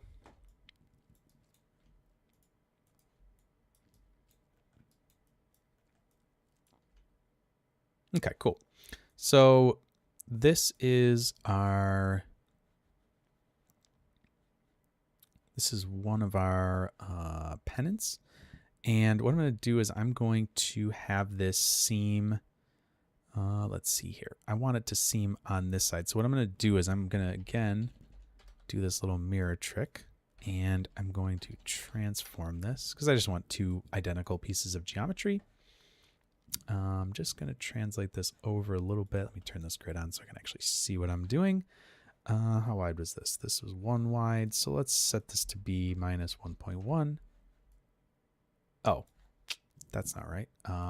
Negative 0.6. A little bit over half of the width of it. And then I'm going to do a mirror here. Okay. Got two mirror geometries. Actually, that's a little far. Let's do this. Let's see how far. I don't want these to be super close, but I also don't want them to be super far away. Something like that. Cool. Cool, cool, cool. All right.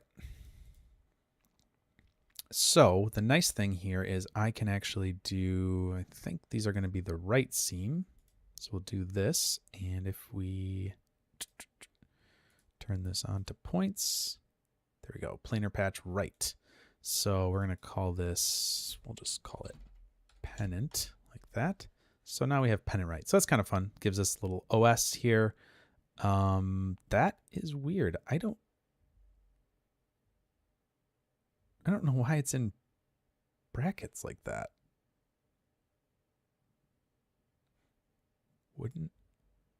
I'm confused. Sorry. This is just for my own sake. Huh.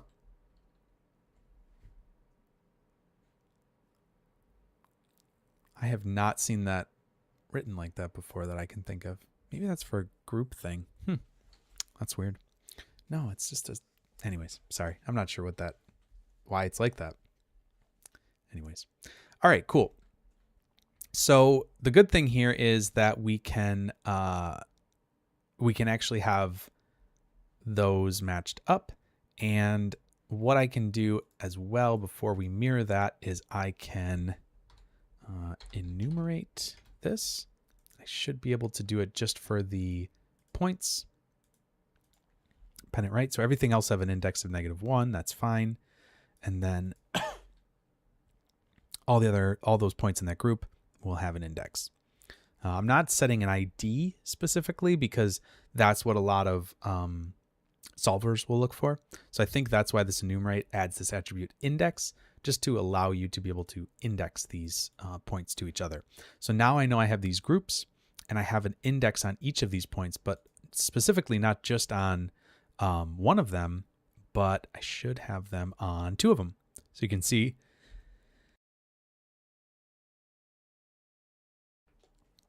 Wow. Sorry.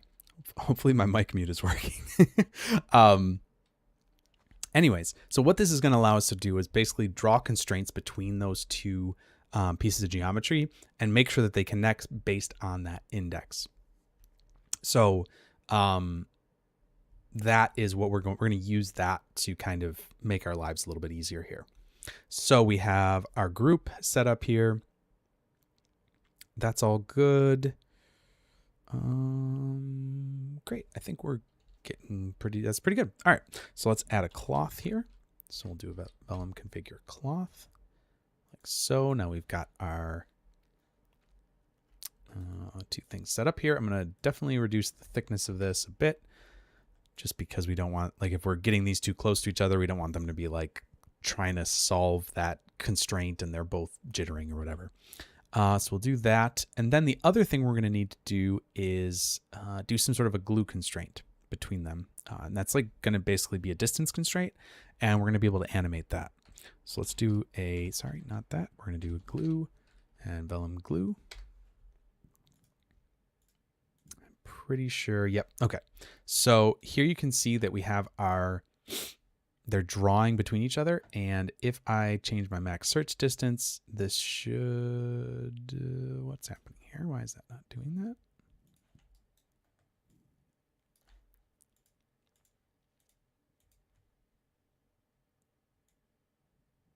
Oh, because I don't think I have enough search points. That's why. Okay, cool. So we have our search points and blah, blah, blah. Okay. So now it's going to have a max search distance, a minimum search distance, all these different things. Cool.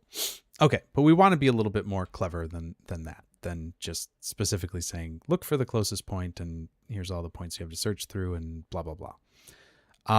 So what we want to do is we're going to use this cluster attribute, and this is going to be changed to index, and we're only going to put these in both like that. Why is this still not? Oh yeah, that's right, because of the max search points. There we go. Okay, just gonna make sure we have enough points that it's actually searching on in each of these. And now we've got our constraints that go across and they're paired up between these two that have the same index. So now we have a paired constraint that's going to be going between each of those two pennants, right? And so let's drop a solver down and we'll kind of play around with this first. So let's do a Vellum solver. There we go.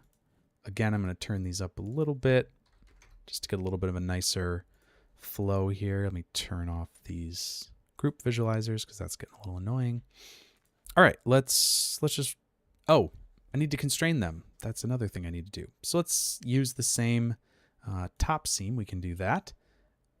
And that's good. We've got pennant top, and we'll just do the standard pin points here. We don't really need to worry too much about that, I don't think. So, you know what? Let's do this a little bit cooler. I like that attached to geometry. I think that's pretty nice. So let's just do this. We'll do a tube up here again. We'll put this on the x-axis, right? Yep. Radius scale, make it a little bit narrower. Bring this up.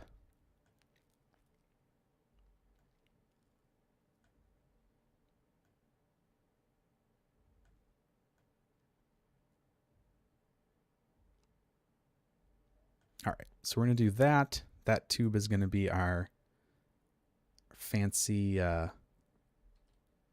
just going to add a few more divisions to this. I don't think it matters, but just in case.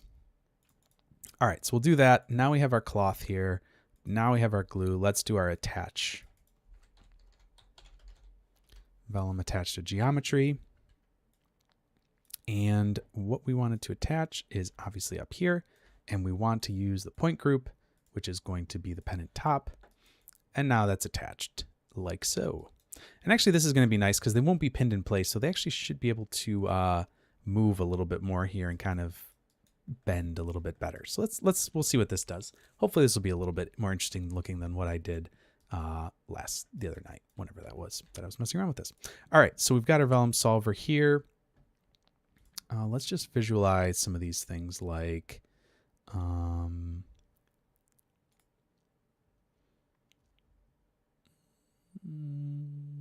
I don't have glue. That's weird. Stitch points. There we go. Okay, so we can see our attached to geometry and our stitch points here. So let's sim this, see what happens.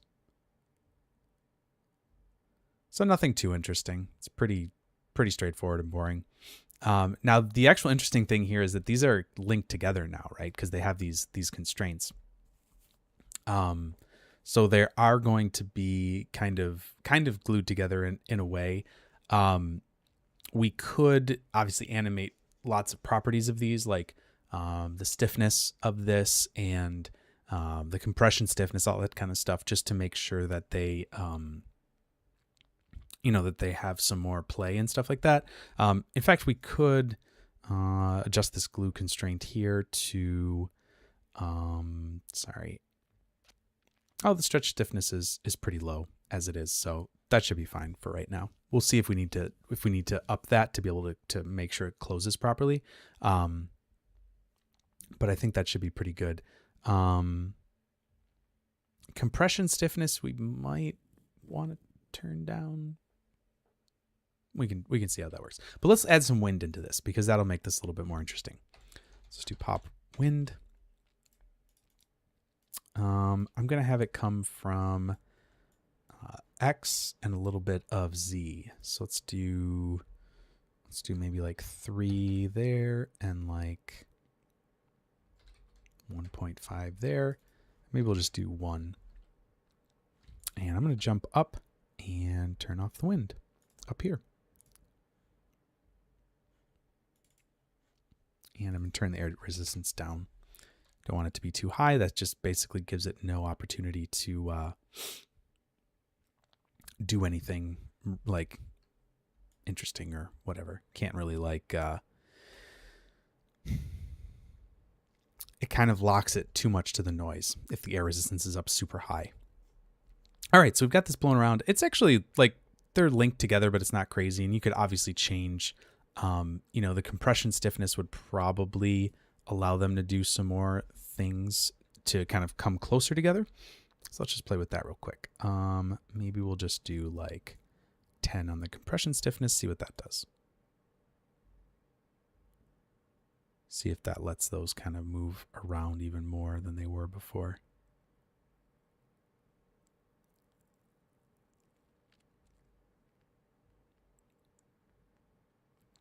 Yeah, I mean, it's given it the ability to move a little bit. It's not too overly constrained. So, yeah, I mean, you could certainly do some stuff to be able to let that be a little bit more flexible, but it's working for the example's sake. All right, so now let's talk about how we're going to animate these coming together. So if we're remembering from our conversations previously, if we look at our constraint geometry here, go to our primitives, and I'm going to go up here because I don't want to look at the attributes coming out of the solver. We have rest length, and really that's the main thing that we want to adjust, right, is our rest length, because that's going to say how long those constraints should be. And so what we want to do is have a couple different things here. We want to have a way to index those. We want to be able to kind of like say which ones of these we're kind of working on at a time, like give an attribute that allows us to know, like, okay, set this attribute to be this or whatever. So we're going to want to have some sort of an ID index kind of attribute on these. So that's something we're going to do. Another thing that we're going to also want to do is animate that rest length scale down. So let's start messing with that a little bit. So first, what we can do is we can do another one of those enumerates, and we're going to just drop this in here. And this is going to go onto our, actually, you know what? I'm going to say stitch.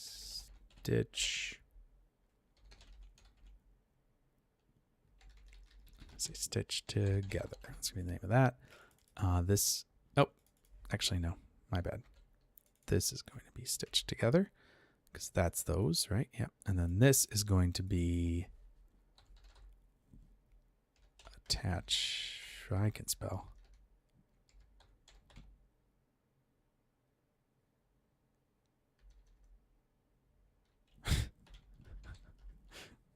Man, 940. My brain's breaking. I can't think of how to spell. I'm always terrible at spelling anyways. And then I'll just say initialize cloth. Cool. Okay. Now this is a little easier to look at because it's not just Vellum constraints 1, Vellum constraints 2, blah, blah, blah. Okay. So we want to use the constraint tag of stitch together to enumerate. We're going to use the primitives. We're going to go index. Great. So now we're looking at, this isn't the multi kind of, multi-stream of geometry. So we're just looking at the constraint geometry because we've pulled this off of that kind of middle pink stream. So here we're looking at the enumeration, and we're going to just do it on the stitch together. So if we scroll down here on our constraint tags, we should see that stitch together is somewhere down here. There's a lot of them other than those. So where'd it go? Oh, there's so few down here, actually. There it is. Lots of the cloth ones, not much of anything else. Okay, so now we have our index attributes. Everything else is -1. These are 0 to 41. Cool. So we have our enumerate. So we're just going to say index constraints. Cool.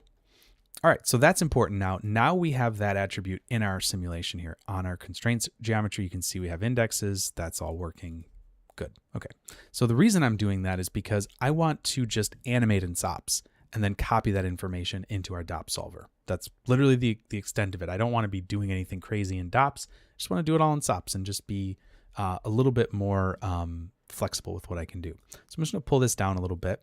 We're going to keep this link here. So I'm just going to add a little dot and just kind of pull it in like that. I think that just cleans it up a little bit for us and we can hopefully see a little bit better what's going on here. So what we can do now that we have our index is let's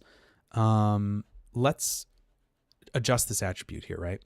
So I'm going to do a adjust float, attribute adjust float, drop that here. And so again, we're going to use that group. We're going to say,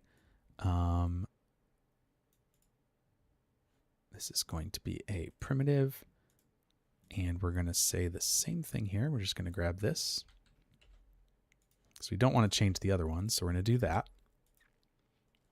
And we're going to adjust the rest length.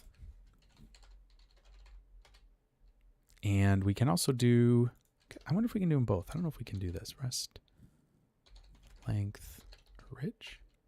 No, we don't need to adjust that because that's just, yeah. Anyways. All right, so let's scroll back down here. Stitch together. There they are. So right now we're just adding and a constant. So what we probably want to do is multiply. It's going to set all the rest lengths to 0. You can see we've got our multiplying value here. So that's working. So we're adjusting those rest lengths. So that's great. But instead of doing it as a constant, let's do it as a line. And so now what we can do here is we get this little visualizer, right? And we've got these two different points. I'm also going to visualize these rest lengths so I can see how I'm adjusting them. And I think I want to bring this up here. So the start position is 0, 0, 0. And I just want it to be 0. We'll just do it 1 meter like that. All right. Is that right? 0, 1, 0. Yeah. Okay, cool. So what I'm going to do is have this. I'm going to copy this. I'm going to copy this parameter and paste the relative reference here. And then I'm just going to say +1. So now as I animate the start position, which should be right there, the other position will come along with it, right? So now we're animating these values, right? However,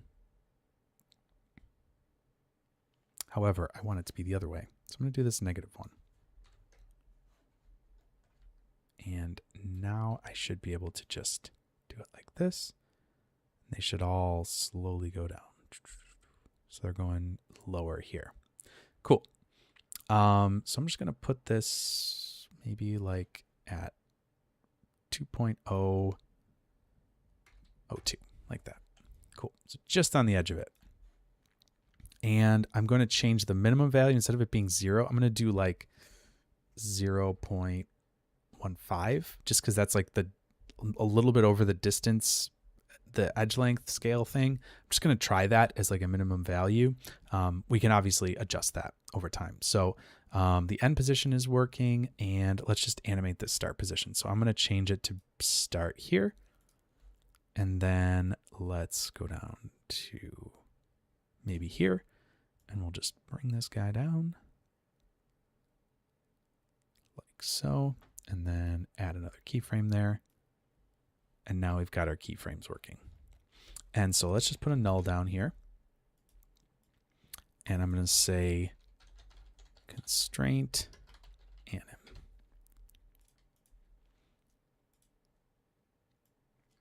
Okay, so we have our constraints animating. We have our indexes that we can use from this null here into our solver. So let's take a look at now what we can do in here. So let's jump in here. We're just going to do a SOP solver. Are you kidding me? I wonder if there's something weird with like my graphics card driver or something, because this is a lot of crashes and I have not had this issue in a while. Fun. All right, well, at least it crashed good. I like a good crash. All right, we'll bring that up. Sorry, folks. Give me one more second. Interesting. I have not seen that many crashes recently. Very strange.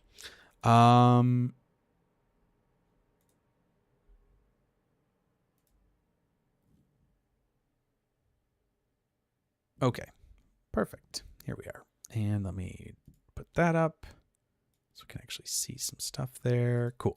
All right. So we've got a SOP solver here, and we need this to work on our, not our geometry, but our constraint geometry, right? So I'm going to wire this into the source because this will be kind of happening in this second part of the solve. You could you could put it either way. It's going to be a slight difference. It's not going to be a huge difference, but I'm just doing it this way so we can see a little clearer maybe what's going on. All right. So what we need to do is we need to grab our constraint geometry. We talked a little bit about this, that there's multiple datas in here. And so here's the data name geometry. We're just going to change this to constraint. I got to make sure I spell it right. Constraint geometry. Constraint geometry. Cool. Okay. So we've got our SOP solver, all good. Let's dive inside. So now inside of here, we're going to see this DOP geometry come in.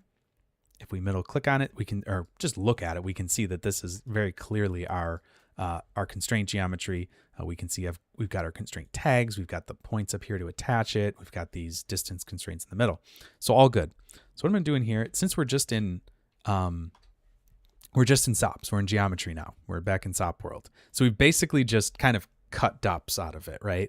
We're taking our SOP geometry and just putting a little SOP context inside of DOPs. So it's kind of like we're kind of skirting around it. Because Vellum is really just so much about point attributes and primitive attributes, you can kind of just do this and it's fine. It's not going to really do anything that's going to be an issue. So we're just going to say get anim constraints. We're going to point to that null that we just made there. So let's do this, constraint animation. There we go. So now if we look at this here, and I'm just going to rest length so we can see this. If we play this, it's going to sim it, but let's just look at this. We should see these values starting to change because we're looking just at this object merge. Yep, there we go. They're starting to change. Now the short ones are hard to see, but these ones here, hopefully you can see those that they're changing. Right there, they're getting darker, darker, darker, darker, darker, darker. Cool.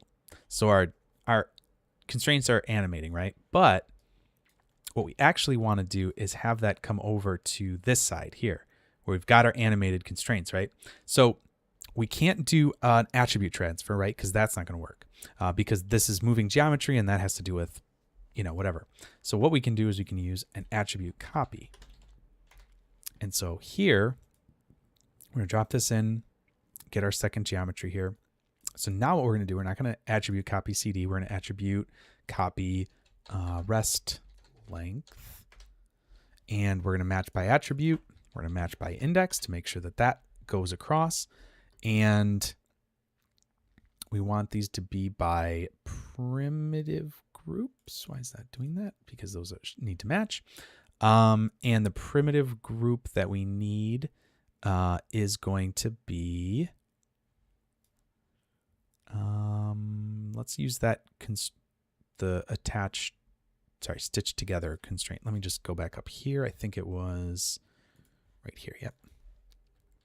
So we're just going to use that as our group, just so I'm not sure if it'll make a big difference. I'm just going to jump back in here. And we're just going to paste this in here. So that's our source group and our destination group. There we go. Stitch together, blah, blah, blah. Okay, so that should be working. We don't want a new name. We want to match by attribute. We're looking at index. We're copying another attribute called rest length. And let's see what happens here. So we can just watch the simulation from here inside of the SOP solver and see if we get the behavior that we want. So let's take a look.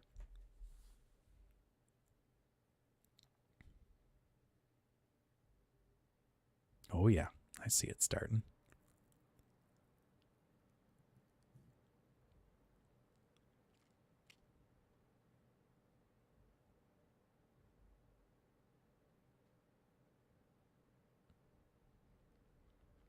Yeah, so I can definitely talk about why that wouldn't work. So let me just adjust this this a little bit, because that is too far. So we'll do this. So yeah, Zach in the chat was just asking why attribute transfer won't work. Let's actually just look at it here and see the difference between what these two do, right? So here's attribute copy and here's attribute transfer. I'm not going to wire this in, but we can do a lot of the same stuff, right? We can set our source groups the same. We could just do that and do that, right? So now our source and our destination group are the same, right? Heck, we can even wire these together. Why not? Let's do it. So playing through, everything's going great and everything like that. And so they're going to start to adjust, right? But the issue that we're going to run into is we have this condition here, right? And this is kind of the real difference between the two, because what we're doing here is we're looking at a distance threshold and we're looking at sample counts. Now, in this case, yeah, it might work just fine. Might not be an issue, but it's very obvious that there could be issues surrounding, like, imagine this fabric flips way up, right? Well, if you're doing, this is your DOP geometry here. Let's look at, okay, yeah. So there's our DOP geometry here that's moving in some flappy way. Sure, like right there. It's pretty high. And here is our stationary geometry, right? So now, at this point, what is to say that your distance between this and this is going to be appropriate? Maybe it's going to actually try to pick up your attribute from this, right? So because it's a distance attribute that you're trying to or your distance value that you're trying to calculate, that's a lot less predictable as to what it can do, especially when stuff's moving, right?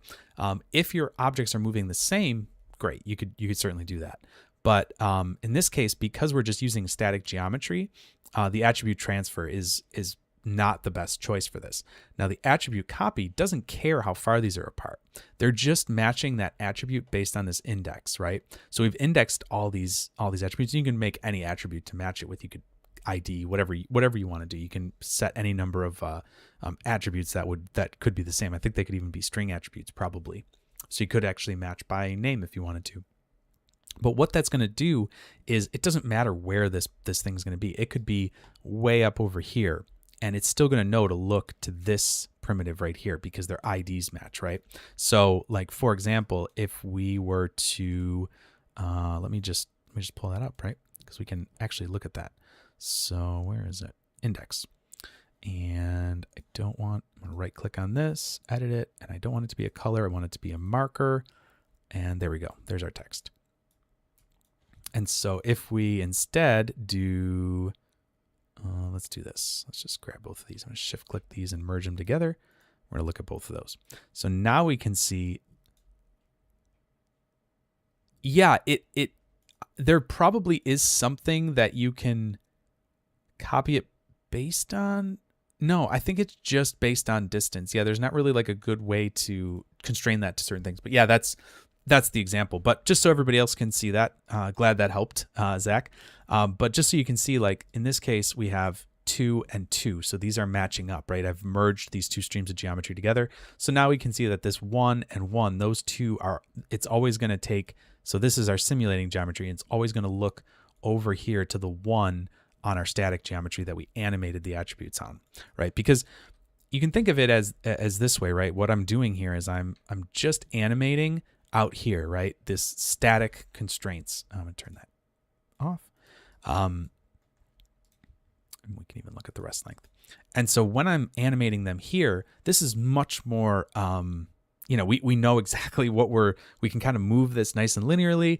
We could do noise if it was maybe some more complex amount of constraints. We could do some noise on it. We could animate it a whole bunch of different ways, but it's going to be really controllable in this kind of static state. And since we're doing it where we want it to be kind of linear and like stitched down like that, it's pretty easy to just have this attribute adjust kind of come down and do that. So let's do something a little bit smaller here, just to make sure they get a little closer together. We'll pull this back and just kind of see exactly what's happening here. Let this sim out. So I'm doing this kind of as simply as I can. What you could possibly do instead is like, you could do something more with like a fit where it's like clamping it into a range or something like that. So what I'm doing is just multiplying it by a number, right? So it's getting smaller and smaller and smaller it's getting wider as it goes down because those distances are bigger. So when you multiply it by, a fraction, like a tenth or whatever, it's going to be a bigger number still. So, you could change that and calculate that any number of ways. I'm doing this basically the simplest way I could, just with an attribute adjust length like this.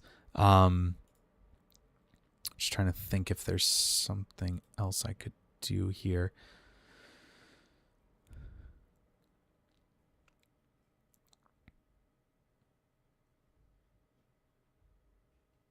Oh yeah, here we go. I'll do this. So I'll do the minimum value to 0, but instead I'll have them all just go to a minimum of 0.1 in the post process. I think that'll do it. Let's see. Now I think they'll all be exactly like 0.5 away. Let's see. That might work. Let's just see. Because now if I'm multiplying it down to 0, but then post process adding up like that, maybe that'll work. I don't know. We'll see.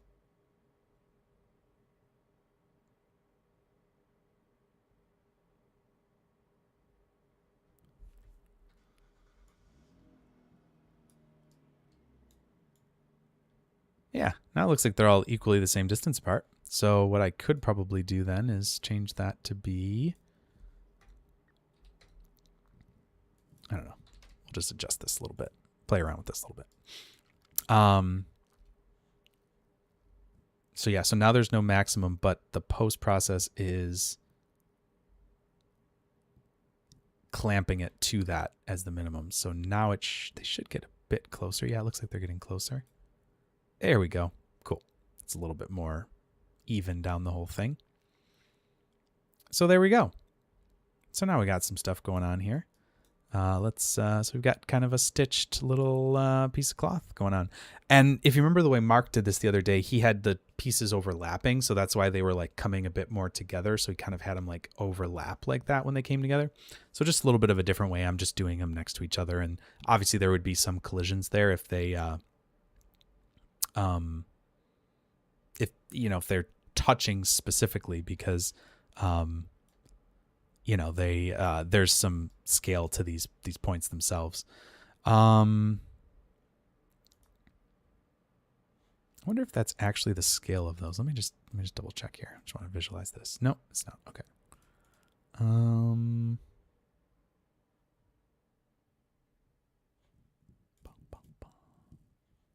Okay. It's just a bigger scale. Visualize here. Yeah, that's all it is. It's just a little on the big side, so we can scale those down. Cool. So let's maybe just do a flip book of that just so we can have it and for posterity's sake. Make a little camera here so we can specifically see it. All right.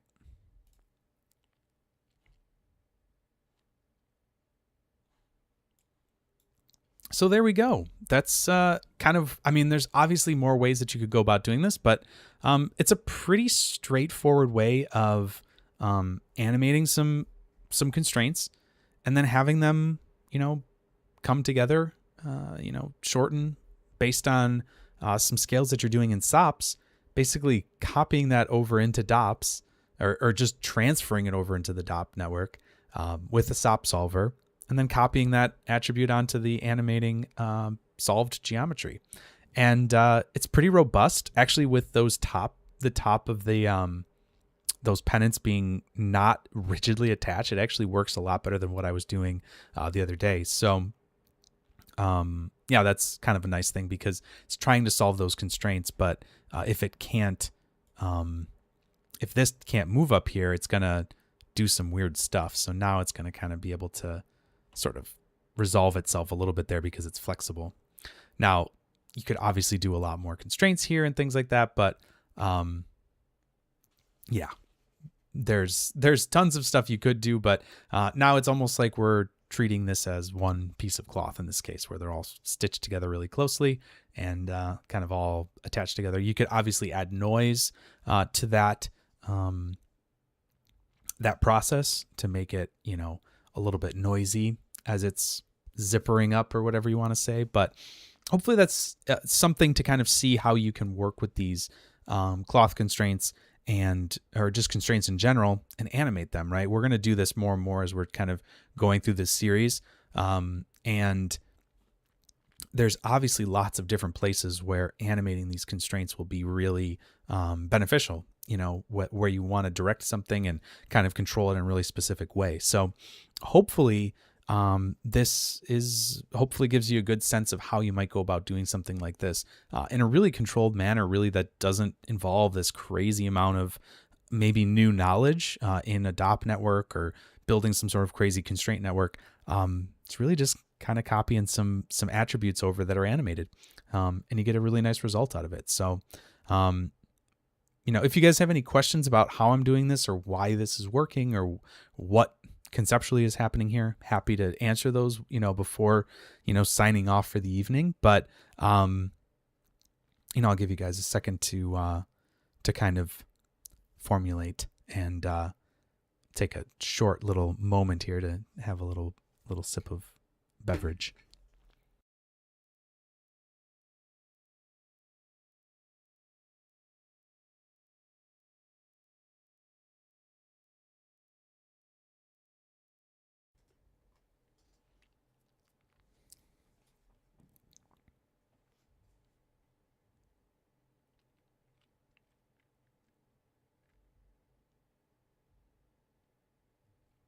All right. Well, I don't think that we have any more questions coming. But please feel free to drop them in.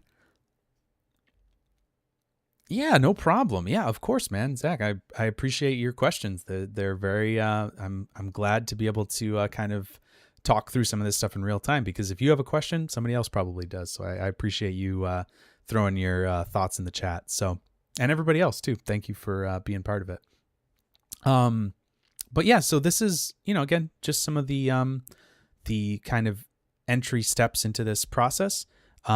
We are going to continue to go through different parts of Vellum. Let me see what I have scheduled for next week. I'm going to pull up my calendar here.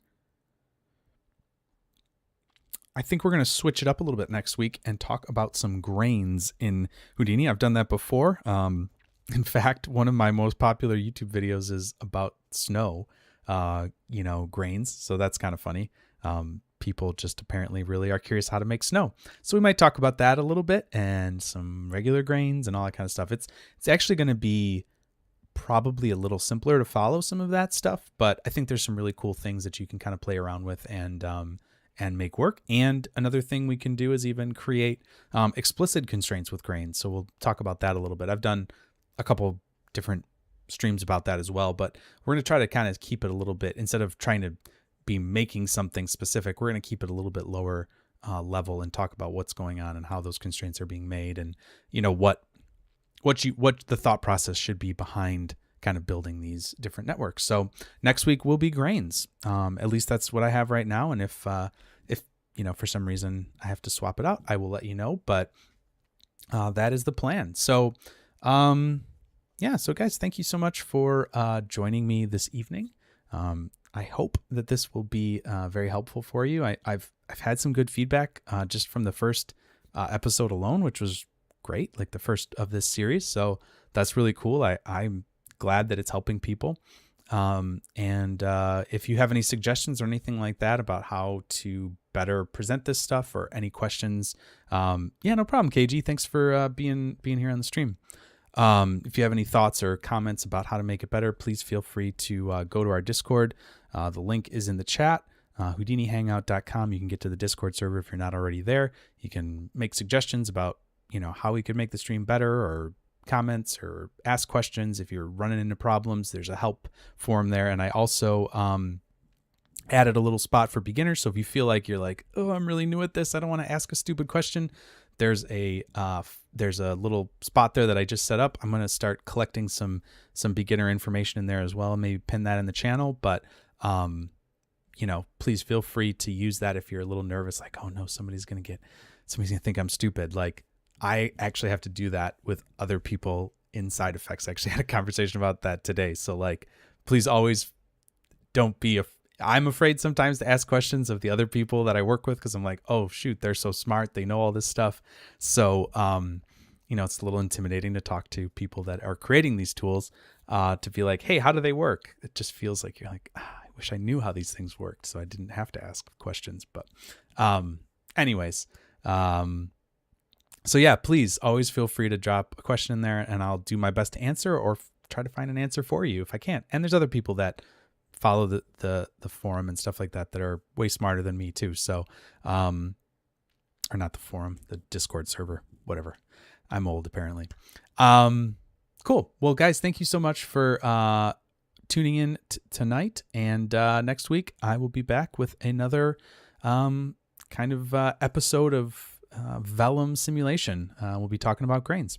So I hope to see you then, and have a great evening or day, or whatever time of the day it is for you.